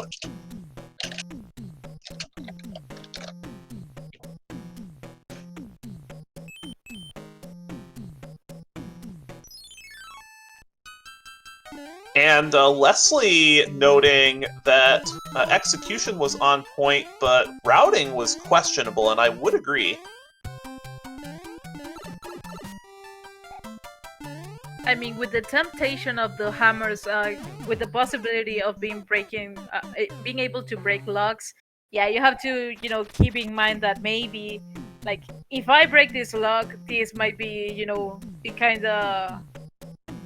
I mean, it wouldn't be worth like in the long way, like the way that it happened to Antler, or like and if you manage, to keep it, and trying to use it like for worlds like World 3, World 2, World 6, and like in the case of the first seed, like for Antlers, that he just broke the lock and that was it. I mean, broke the rock, yeah, for World 6 and that was it. Yeah, this was pretty much like a really like a roller coaster of feelings right now. So it's going to be like quite awesome for Game 3. So stick around, everybody. We're going to give like our runners kind of a break right now because too much to process. They have to shake everything off, and because this is pretty much coming down to the Game 3. So let's see what's going to happen next.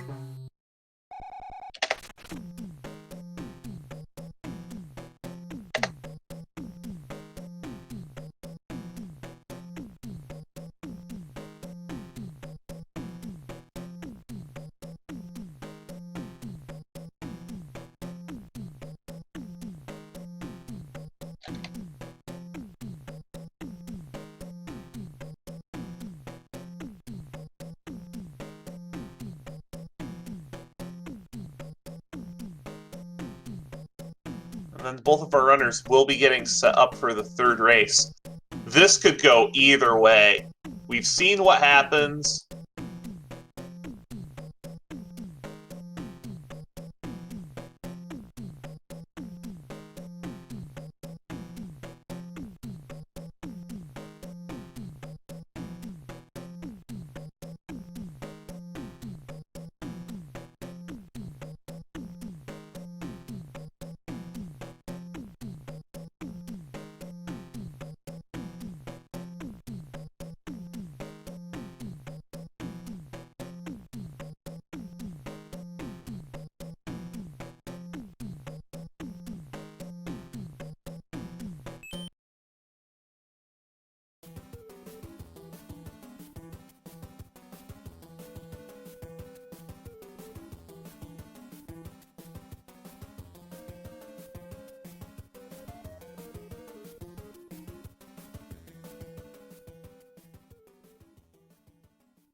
Alright, so the seed has been rolled, so pretty much like these runners are going to uh, start like this game 3 match like in shortly. So in the meantime, we want to thank as a community for to Speak Gaming for letting for hosting the uh, this tournament. Also to Makobra that he actually organized this event, and definitely to everyone that is part of the SMB3 rando community. So also we're like these with this being like the second semifinal match, we're pretty much like heading right now to the finals, and same way in the main tournament.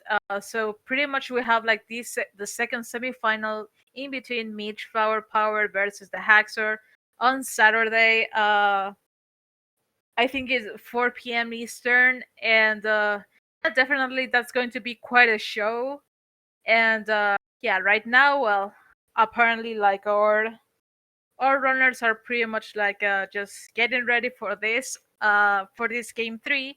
So let's see your guesses in chat, like which word is going to be like the one that's going to start like this, like quite of a match that is going to happen now. I'm going to say that it's going to be a pipe hell first world, or maybe if that's the case, it's going to be a reverse world order, something that is not that often that you can see like on any seed, but that's quite of a really interesting thing to happen because you're pretty much like short on inventory when it comes to World 7 and World 6. So let's see what happened now. So they're pretty much like confirming their hash right now, so this is going to start in any minute, guys, so you don't want to miss it. Oh no, this one is for a spot in the finals. But you will not see the end of either of these runners in the tournament because win or lose, both of these runners will be featured in one more match.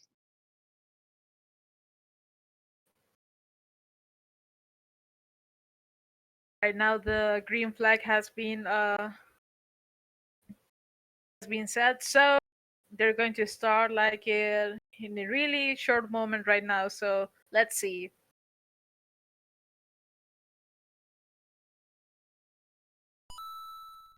And it looks like we are underway. We do have World 4 to start out. So our runners will be looking for the fort that builds the bridge to the end. And there is only one fort.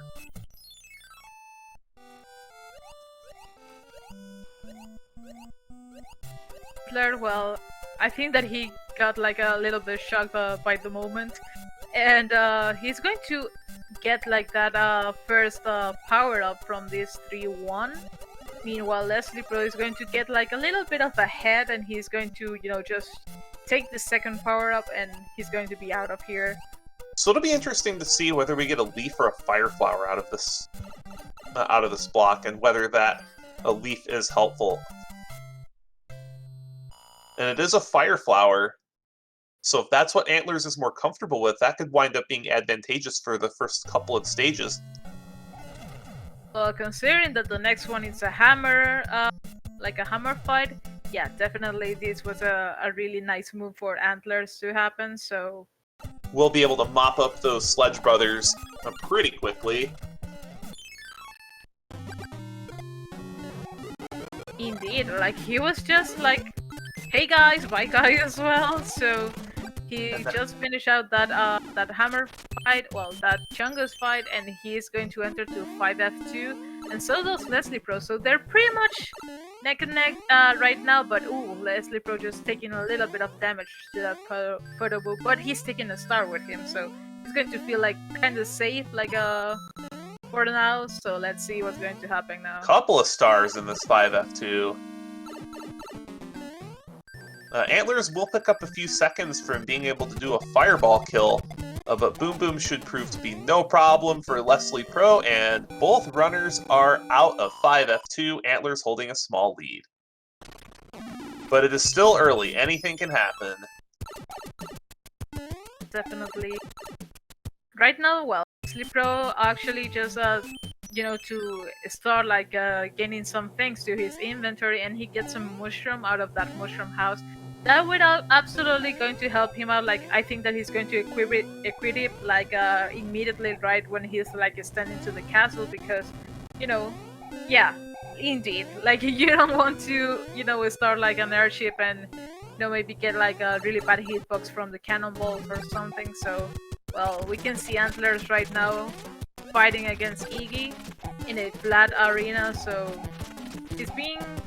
I think that he just behaved on this fight, and well, Antlers is going to be the first one that is going to finish off this World 1, and which one is going to be next? And Antlers may have finished up World 1, but Leslie is in hot pursuit. One more fireball should do it. Very nice Iggy fire kill from Leslie Pro. Antlers maintaining a narrow lead going into the second world. I'm going to say it's going to be World 5. Like, starting with World 4, next one World 5. But no, World coming 3. back. Interesting. Kind of a vanilla layout, I think. Because, the way that the levels are like are looking, well, except for that fort like on that corner. Yeah, it just it gives you at least an advantage to skip 3 levels, and you're going to be able to play 2 forts. Maybe one of them is required, so whatever that one is,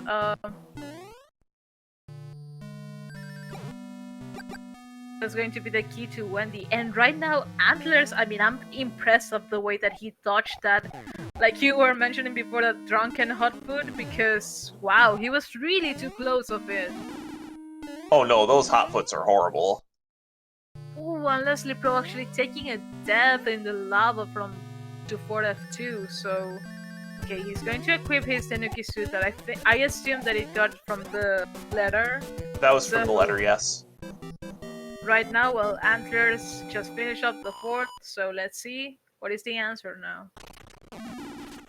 Ooh, and apparently it might be something that break a lock or built a bridge somewhere like in the other side of the world, but right now, yeah, he's actually needed to play this one as well, so he would be like trying to, it's likely that both forts are needed anyway. Yeah.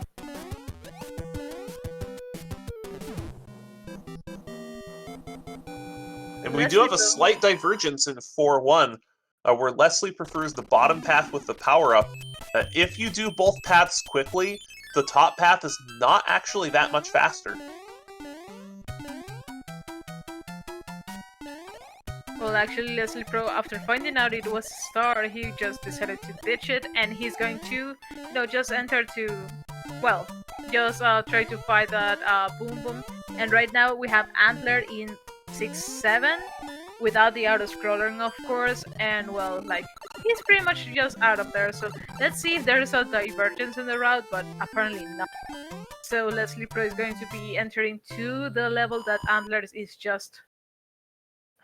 has just done right now, so slightly less than a one-stage lead. Indeed.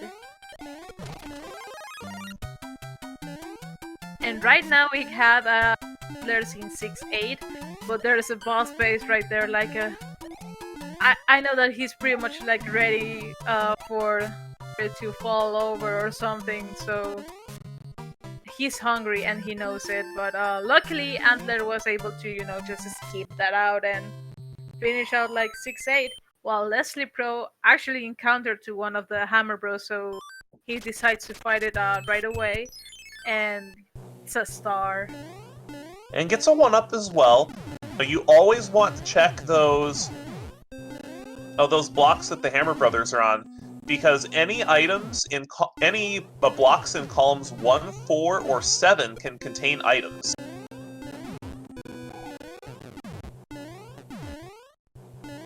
Right now we get to see Antler in the army tank, the first tank and the longest tank of 8. That's pretty much a level, not a fort, and Well, let's see which item he's going to get, and it's a mushroom. Not getting quite of a nice inventory like throughout the seed yet, but you know, it's a randomizer, you never know what's going to happen. So Leslie Pro actually playing 5-7 that I think I missed out from Antler's side, or I'm not sure if that it's a divergence on the routing, but yeah, definitely it's a way shorter level than the army tank, so he might be able to catch a little bit on time to Antler's. And does make it through.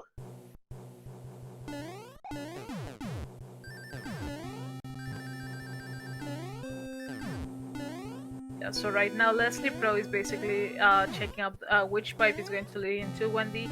He finds it, so he's pretty much like catching up a little bit, considering that that he still needs to face this heavy Wendy as well. Heavy and thick Wendy. Leslie does make it over the center mast and will save some time.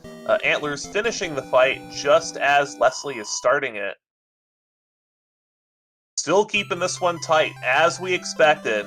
Hold on tight, folks. This is going to be a race, too. Certainly giving us our money's worth tonight.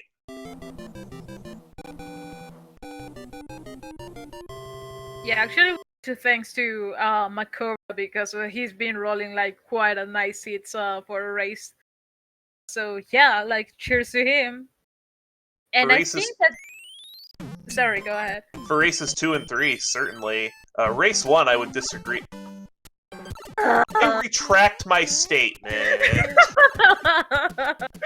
Yeah, as soon...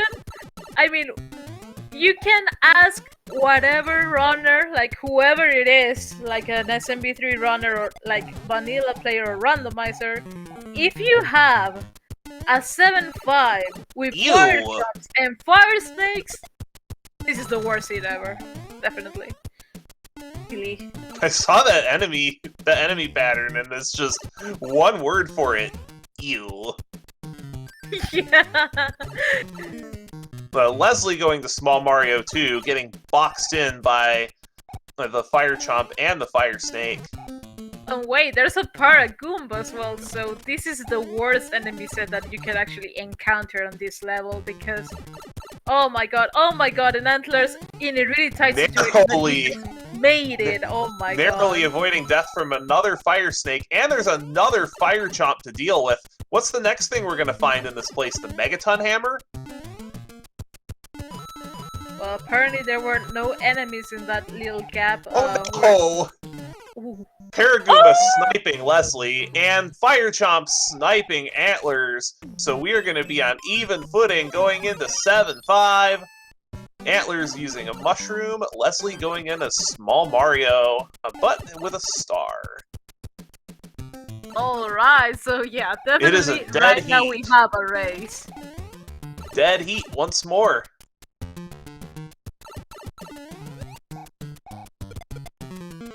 They both were able to manage that Fire Snake in that little bit of the hallway, but that Paragoomba is not giving any chances to Leslie Pro to continue well. He was able to, you know, just try to fly it over there, but definitely it's not something like that you want to be like around like this level at all. I must say though, these are the kinds of seeds that you want to see higher up in the brackets, just because these are the seeds that really test the runner's skill.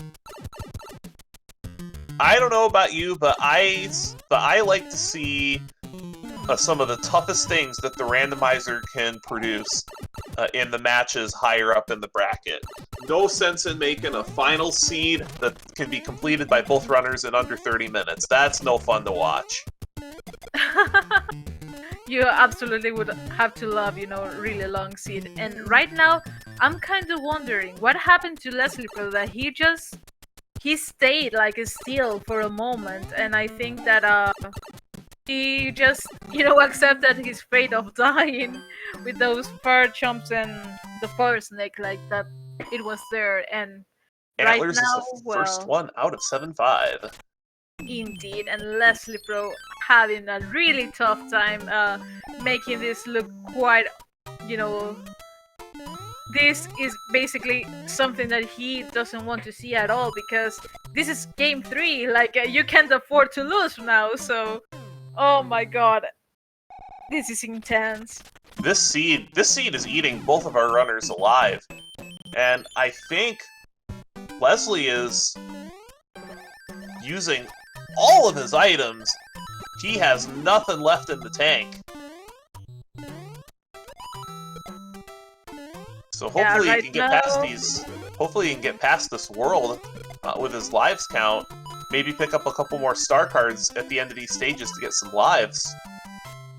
The only thing that hurts me, like, kind of personally, is the fact that he used his hammer suit, like, here. Like, no, this is not a level where you want to use your hammer suit. I mean, I hope that he gets one, like, eventually, like, later in the seed, but no, don't waste it on here.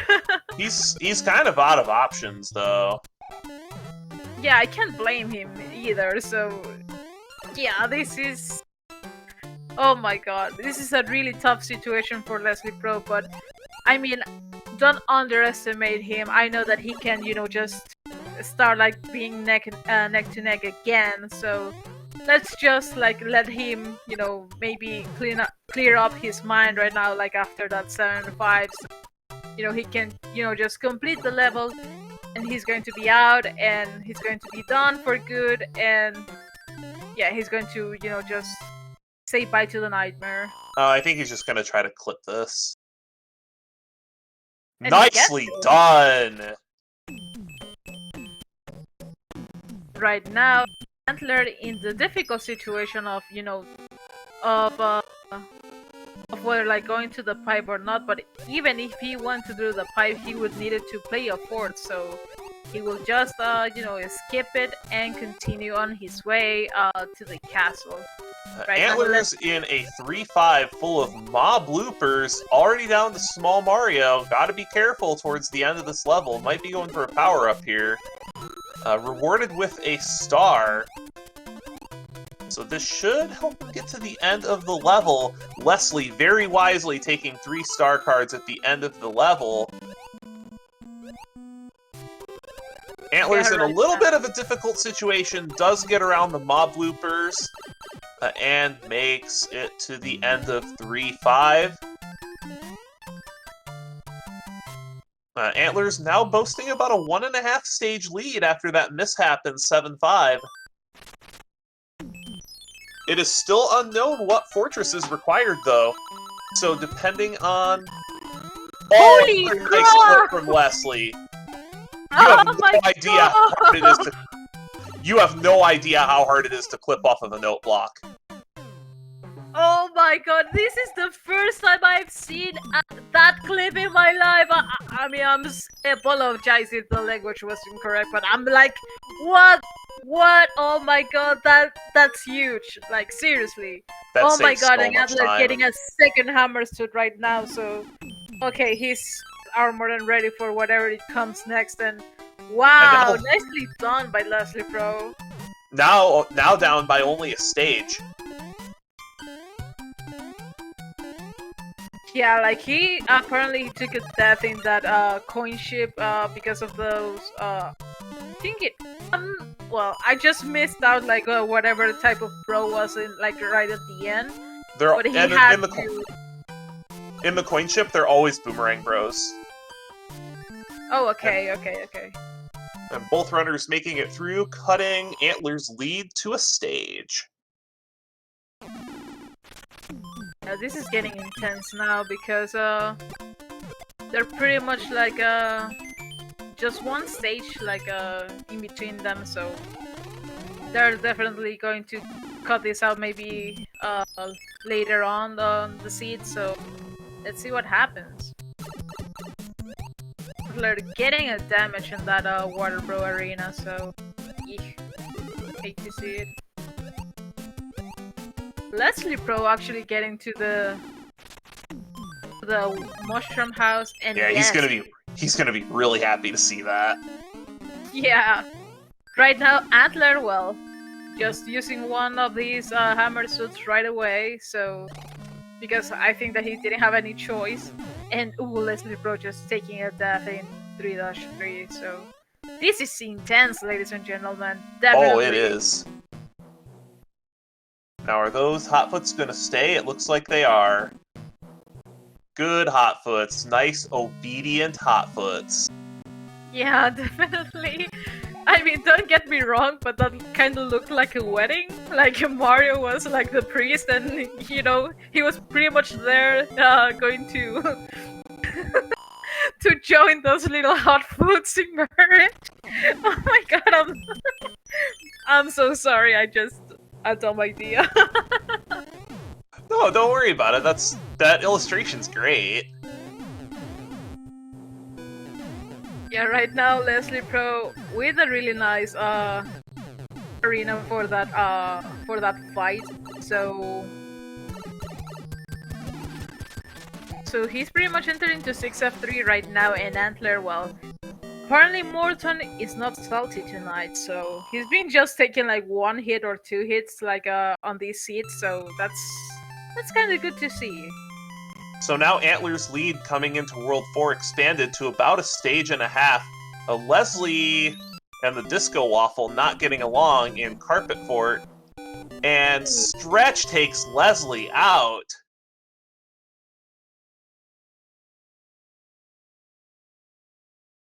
Yeah, right now Leslie... Oh, another death to the Boo. Oh, he's tilted. He might be because of this World 2. Well, He's yeah, World tilted. 2 layered. It has been a disaster for him with that 7-5, and well, Antler, I think that he might go for that Firepower or not. He's just going to swim all over the waterfalls right now, so... This is the one thing you cannot do. You have to stay calm in these kinds of situations. I know how easy it is to get upset, but getting upset in the middle of a race is not going to get you anywhere. It's just going to increase your nerves, blood pressure go up, and it's going to cause you to make all kinds of mistakes. Yeah, definitely. And right now we get to see like not so nice pipes on that World 6 layout. Nice fight though for those Fire Bros that they were like pretty much, I mean, he got a really glitch hitbox right there. So yeah, he's going to just move on. But I'm kind of afraid that he's missing, you know, a 4th right there, so maybe he doesn't need to track back later, so let's see how this goes. And Leslie Pro, he must be happy that Morton was just the one hero, because yeah, I can't blame him of being tilted right now because of that 7-5, so he's out of there, he needs to shake it off and continue with this seat, so let's see what happens next. That's exactly what he needs to do. That second race, he just needs to duplicate that execution, and he can pull this back. While this is a strong lead by Antlers, this is far from irrecoverable. But the window is rapidly closing, as we're getting close to the end of Act 1.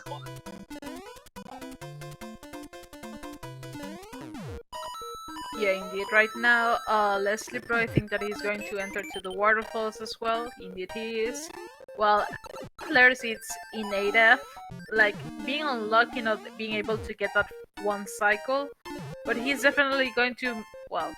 Oh, we might see an orb here. He kind of expected of a power-up, but we're going to see an orb. Orb! Indeed.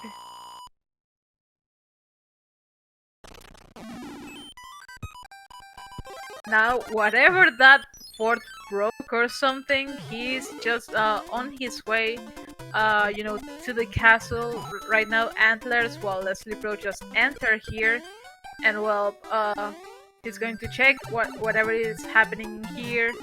And indeed, he's going to play like that first 4 that maybe, just maybe, if Antler needs to backtrack to this, maybe that could be like a little bit of the gap, like closing a bit, considering that track backing would take, I guess, like if it's a required lock, maybe up to 15 seconds or something. So let's see what happens now.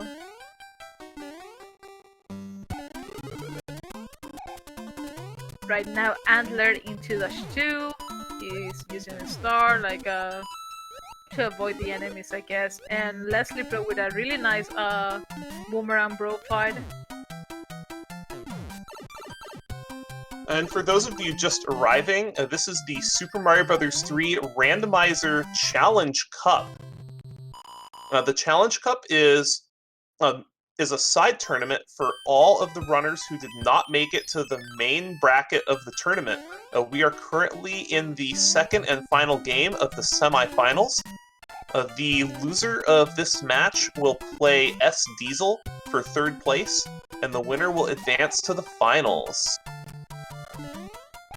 And right now, I didn't want to interrupt you right there, but oh my god, Antler just 5-9.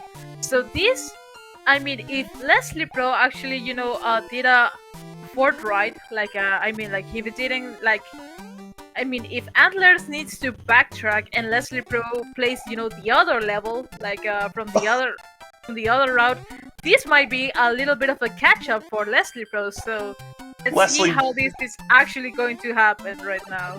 Leslie missed the 8F door cycle by frames. That's too bad. So let's see what's the answer to Antler's side right now. And he needs a bridge! He has to go back. This is more time for Leslie.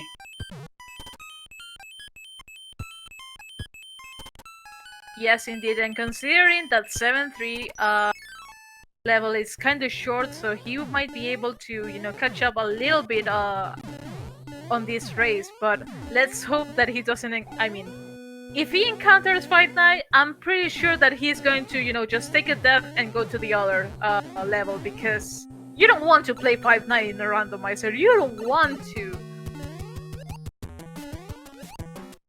Oh, no, you don't. Right now, Leslie Pro with the 2-2. Let's see which route he's going to get on this, basically, on this routing, because Antler, yeah, like, he had, like, a really unfortunate part of actually, going to get to the castle right now, because, yeah, like, tracking back for a fort, that's something you don't want to see at all. Oh no, especially not in a World 6 that serpentine. Let's see what is going to happen on Leslie Pro's side. And apparently the other level was 5-6, so this is obviously a shorter level for to complete, like, considering that 5-9 is an auto-scroller, and yeah, that's a 50-second loss right there, so Leslie Pro is going to be able to catch that up, and he's pretty much just, yeah, maybe one stage behind now again, so... Out of one stage lead. This is coming up huge right now for Leslie Pro, so... That's exactly what we wanted to see. Now, this went from a 2 to 3 stage advantage to a 1 stage advantage, and that's how quick things can turn around. It's been pretty back and forth. Yeah, definitely. I mean, they were pretty much even at the time that they encountered 7-5, but 7-5 was punishing over and over to Leslie Pro, and you hate to see that. But when he was actually able to get out of there, he was just, you know, out of his mind, and I can't blame him at all. Oh no, 7F2 again. Have we seen 7F2 in every seed tonight? Indeed, we have, and I mean, let's just think about it. Maybe this could be a nice fourth. Maybe. I know that for some runners, it's actually a really nice fourth. I really actually know someone that it is his favorite level, actually, of all the game. So, it could be nice once you master the P-Speed strat, but yeah, when you're like on Randomizer and the enemy set is not the same, and you can't have, you know, like that nice and like awesome P-Speed strat that you know, top tier runners can do, yeah, this is quite a little bit of an issue. So right now Antler's is pretty much like just in the second room for this fourth where Leslie Pro just entered, so this gap is getting closer and closer, so maybe it's up to one Antler's mistake to actually, for Leslie Pro to catch up.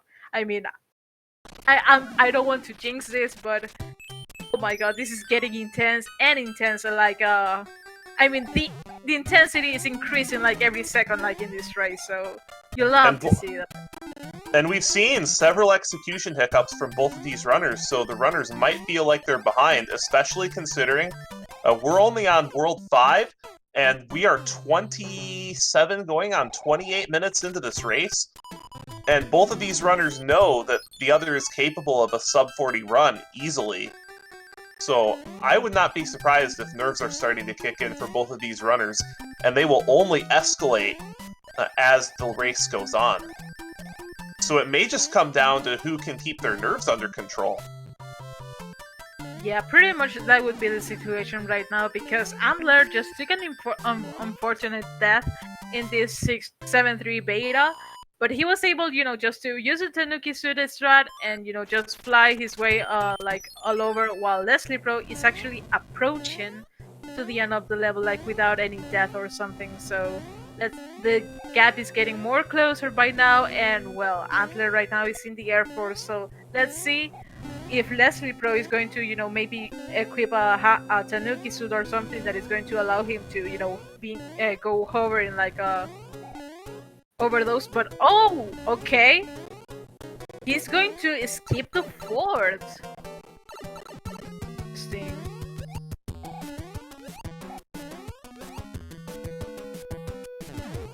Okay, he's going to just play the level instead of breaking the lock, so alright. They're pretty much neck and neck again right now. They are. And this next level is A2. Antler's getting the nice sense over there. Let's see what's going to do Leslie. I think he's going to the sense. Yes, both of these runners taking the sand of sanity, as I like to call it. But Leslie Pro is going to have a little bit of a lead because he's not going to do that climb, so... I don't oh my god! I don't blame Antlers at all. And now we're in sync! You love to see that moment, like, as a commentator, this is what I came for. Like, you love when players just sync, like, even if they don't know they're doing it, it's such an amazing feeling. And look at this, we have another challenging level, 7-8. It'll be interesting to see how both of these runners navigate it. Yeah, Antler's taking a slightly more aggressive approach, and we have another lead change. Yeah, and considering that there's a bonus staging here that you can get another power-up, let's see, well, you get to see that Antler is actually in it, so does Leslie Pro, so he's pretty much catching up. And gets nothing! Oh, yeah. I'm a little surprised that Leslie went for this power-up, because he is already fully powered up. I mean, I can't blame him because you don't know which enemies are going to be like in that last part of the on that next part after the pipe. So it was a really nice call for Leslie, but yeah, again, it's now the lead has been changed, I guess, and Leslie Bro gets a cloud. They're both gonna have this cloud. Oh, I thought that for 1 second that Antler would be like using the music box and, just enter into the castle right away.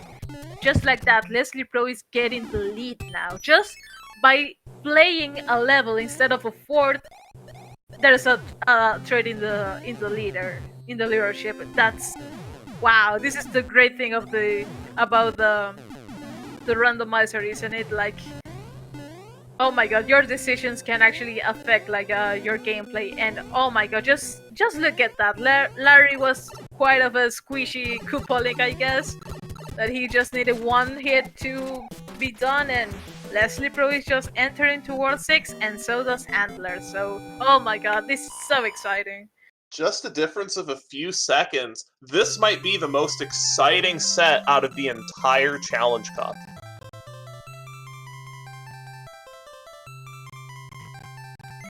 Yeah, definitely. I'm looking forward for the interview. Just saying, like, I'm not even going to ask any question. I'll just tell them, watch the VOD. That's it. I mean, what else can be said? Ooh, and right now, Leslie Pro just found like the pipe to the promised land, but he needs to break a lock. While Antler, I think he went for a different pipe. So, oh, and I think that there's only one fort to be completed, and Antler just finds the. Antlers found it. Oh my god! Ooh, that's the Mushroom Island, and okay, Antler needs to play that fort. What? Antlers doesn't know. Antlers knows the way to the fort, but doesn't know it's required. Like, Antlers knows the way to the fort, but doesn't know it's required. Leslie knows that the fort is required, and only just found the way to it. So Leslie has the knowledge, Antlers has the exploration. Yeah, definitely. And right now, Antler, well, just got another cloud, I think it was. So maybe he is going to be able to skip some of the levels. So right now, Antler needs to find the way to the, to the promised land. But apparently, when he finds out that he needs to play that fort, that he is not going to be happy when he finds out that that fort's required. And yeah. Leslie's going to take a bit of a lead here, just because of that knowledge advantage. Antler's still trying to figure out that the fort's required, and gets the bad news, but should know the way back and be able to complete the fort. And it's not a long fort either. Yeah, considering that it's the Navy and you just have just to keep running and trying to dodge some of the cannonballs, that would be like a really nice catch-up on Antler's side. But again, Leslie Bro just had like this lead just by knowing that the fort was required, so he's on his way now to World 7 right now, and I think it's going to be World 5 layout. So we still don't know, I guess, that if if Hammer can break locks. So let's see what's going to happen next. Alright, and we'll see Leslie go for a P-Wing clip here. Or not.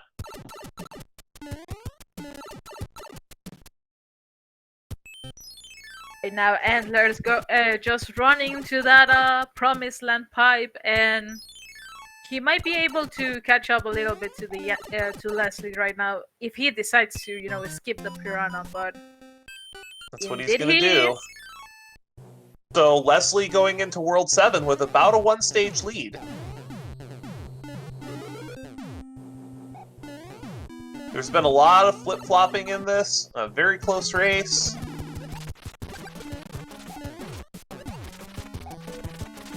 Right now, with Antler's side, fighting. How did Leslie not take a hit from the Thwomp there? Yeah.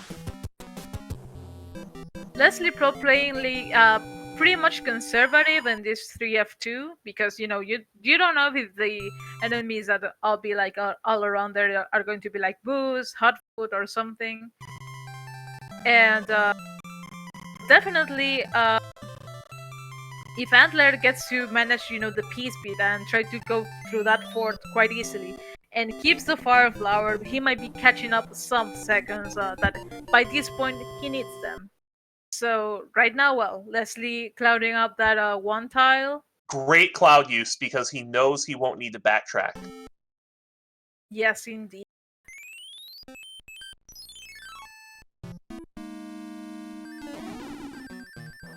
Oh no. And both of these runners are going to be full speed ahead for the rest of this seed. I don't see any of these runners going out of their way to get items.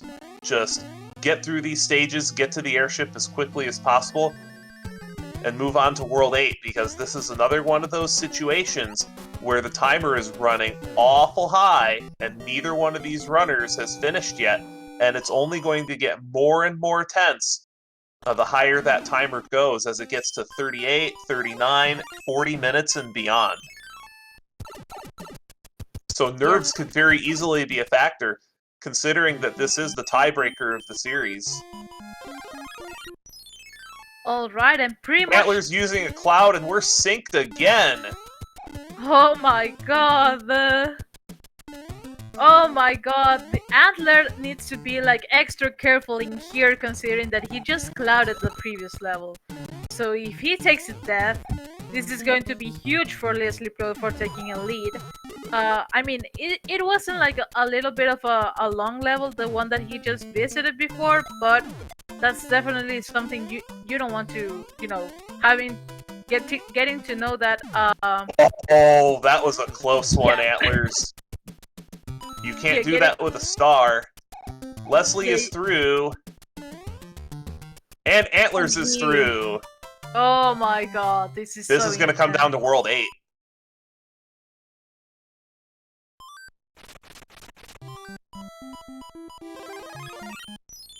It's going to use a P-Win to find out that it might not like need that at all, but it would be like a really nice item to, you know, just avoid some of the enemies and pretty much catching up right now. It's not a bad level to use a P-Wing on, but both of these runners will be headed into the World 4 airship that has found its way to World 7. And Leslie's lead has been cut down to about half a stage. That's not much, considering that World 8 routing can make a difference of a couple of minutes. Antlerz down to small is going to need to take his time to avoid these thrusters. And also, Leslie Pro would absolutely have the off-screen one grab, so... Yes, this should clip. So he would be pretty much like skipping that cutscene where Mario is basically falling, and well... It's about a 4-second save. If it wasn't because of that star, that chest bomb from Roy would have cost him like a lot for Antlerz right now. And also we have like that same situation where the first screen we see in World 8 are 4 pipes. So and hammers do break locks. Okay, so this might be huge for Leslie Pro if he finds his way to Bowser. And even if not finding the way to Bowser right away, just being able to open up some locks to be able to open up the route faster. Leslie finds Fort Knox with a tail. This is pretty big. Yeah, definitely. Considering that Antlerz doesn't have any power-ups at all. This might be great for Leslie Pro, but let's see what's, you know, what is going to be like the divergence in the routing for these runners, because if that Fort Knox breaks something in that dark screen, yeah, that's something Leslie Pro is not going to be... Oh my god! It didn't. This could be a big advantage for Leslie, because Antlerz only had one hammer, Leslie had 2. Oh my god, and Antlerz using a hammer suit, thinking, oh my god, oh my god, he has to replace it with a Tanuki suit, and oh Leslie my takes a death in 6-6. Apparently it was a hand tile. It was a hand tile, yes. So we might see Leslie try to go a different way to get around that. Lots of pipes, lots of choices. Leslie's knocked down a couple locks, completed a couple forts. I agree with playing this 8-2 panel here. I like this play. I mean, he had to, because he hasn't like any clouds, and yeah, like he didn't have like any chances to escape it, so let's see if the pipes that there are in here in this handbridge are going to... snipe on that fire chomp. Yeah, I actually got to see that, and that was impressive. But yeah, if Leslie Pro finds, you know, the promised land on those pipes in the handbridge, this is going to be huge for him. Oh my god, and Antlerz! There's a fire nipper. I thought I saw a fire nipper up there. I mean, it was, and as soon as Antlerz was, you know, whipping it with the tail, it just threw out a ball. It's open! This is Leslie's race to lose. Leslie? No bridges required. Leslie has the hammer suit. Leslie has the star. All it's going to take is one clean run through Bowser's Castle, and he will be on his way to the finals. Oh my god, indeed. This is pretty much like, oh wow. This is such a huge comeback for Leslie Pro because, I mean, he was feeling behind after that 7-5. I can't blame him. He was tilted. I can't blame him either. So, knowing the thing that he is about to win this, oh my god, and he gets that clip second try. That's... Ladies and gentlemen in the chat, please let me announce to you that you're going to say hi to Bowser and bye to Bowser right now. And goodbye, Bowser, and welcome Leslie Pro 04 to the Super Mario Bros. 3 Randomizer Challenge Cup Finals. Yeah, what a huge win for Leslie Pro right now. Oh my god. With an official time, I think it is 42:01, I think. 42:58. Oh, okay. 42:58. Yeah. These were long ones, all of these. Wow, what a comeback for Leslie Pro right now. Antler's not far behind either. All three of these, two of these three races were pretty close. Antler's just let the second race get away from him. But these two have put on an exemplary performance tonight. Please, please do yourselves a favor and follow both of these fantastic runners.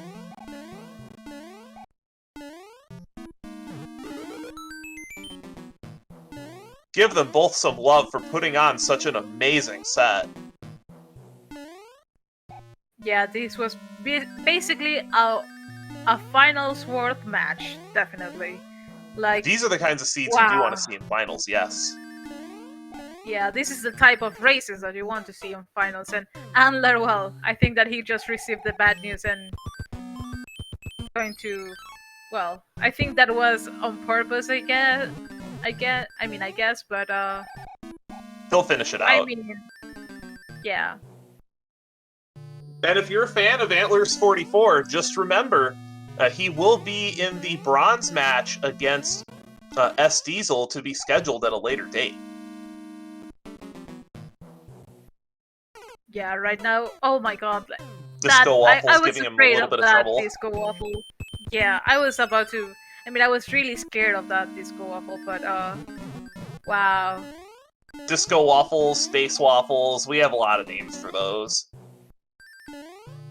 Oh, just quick question before we have like our winner for the setup and like here. Are we going to tell him, just watch the VOD because yeah, definitely they need to watch this rather than just start it out.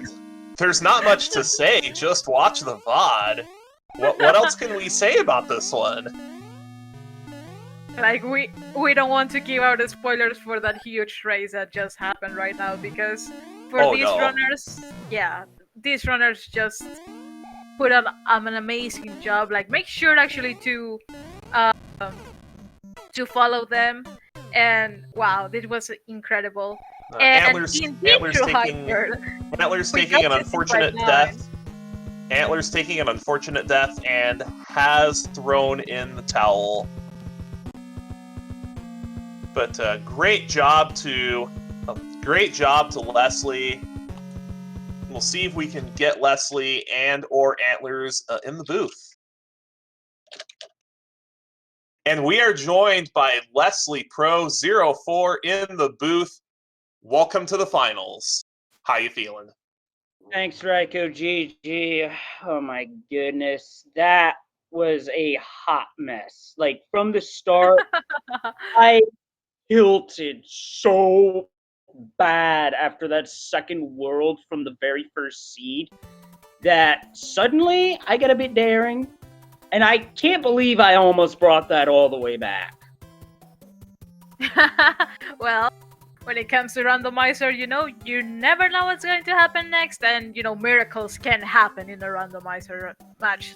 But both of you, like including Antlerz that he just joined right now to the voice chat, you guys put up an amazing show for everybody. This was pretty much like a really good finals, you know, taste for this Challenge Cup. You did an amazing and incredible job. Like, seriously, the people, oh my god, they were just like, oh my god. The only thing that we're going to say, like, from behalf of us, watch the VOD. That's it. Please, just do yourselves a favor and watch this VOD. I don't want to say anything else about it. This might have been the craziest Challenge Cup race so far in the entire tournament. That's probably the craziest, wildest race I've been a part of in a long time. And I've had crazy ones. Oh, I've seen. Both of us have been in these tournaments for a very long time. And Antlers, even though this is the end of your run towards the championship, you do still have one more run. You will be facing S Diesel in the third place match. How do you feel about that? Hey, GG Leslie. You gave that a heck of a go, because I popped over to SMB3R 3 after I finished to see how close it was, and wow. It didn't end up being all that close because I kind of embarrassed myself in Bowser's Castle, but to be fair, yeah. I embarrassed myself in the first seed. Let's leave it at that. I did enough of that in all 3 seeds. So. I would say some things about the first race, but just watch the video. Do yourself a favor. I mean, seriously, like, we are not like, I mean, we have a lot of questions about like a lot of things, but we don't want to spoil yourself. Like, what an amazing show you just brought up to here tonight. So, like, seriously, like on my end, like, seriously, I have a lot of questions like to ask for you guys, but indeed, like, if you want to watch like whatever happened like in between you two, just watch the VOD. And definitely, this was quite a show. Like, I mean, I've been I think this is like my first year like around the whole randomizer like events and everything. Like, I think it's almost a year now, but I'm actually glad that I was part of this, because oh my god, you guys just nailed it in every single way possible. And oh my god, it was just incredible, guys. So definitely shout out to both of you. So you did an amazing performance tonight. So, like, I mean, it could be like quite a tilting, quite, you know, frustrating for both of you, but you guys put up an effort, quite of a nice job right here. So GG's to both of you. Like, no matter what was the result, you guys did an amazing job. So yeah. Yes, both of you played well considering the difficulties of those seeds. Now, Leslie, again, congratulations on your spot in the finals. So, what are your prospects for that race? Gee, I don't know. I've been through a couple of coin flip races recently, and this one definitely seems like another coin flip, but I can't have a slow start like game 1 or else I am toast! I can't blame you at all. And do we know who your opponent is for the finals race? Gee, I wonder. Oh, could it be me? Someone in the commentary booth. Could it be me? Yes, it's you, and it's gonna. And if you thought this was wild, y'all ain't seen nothing yet.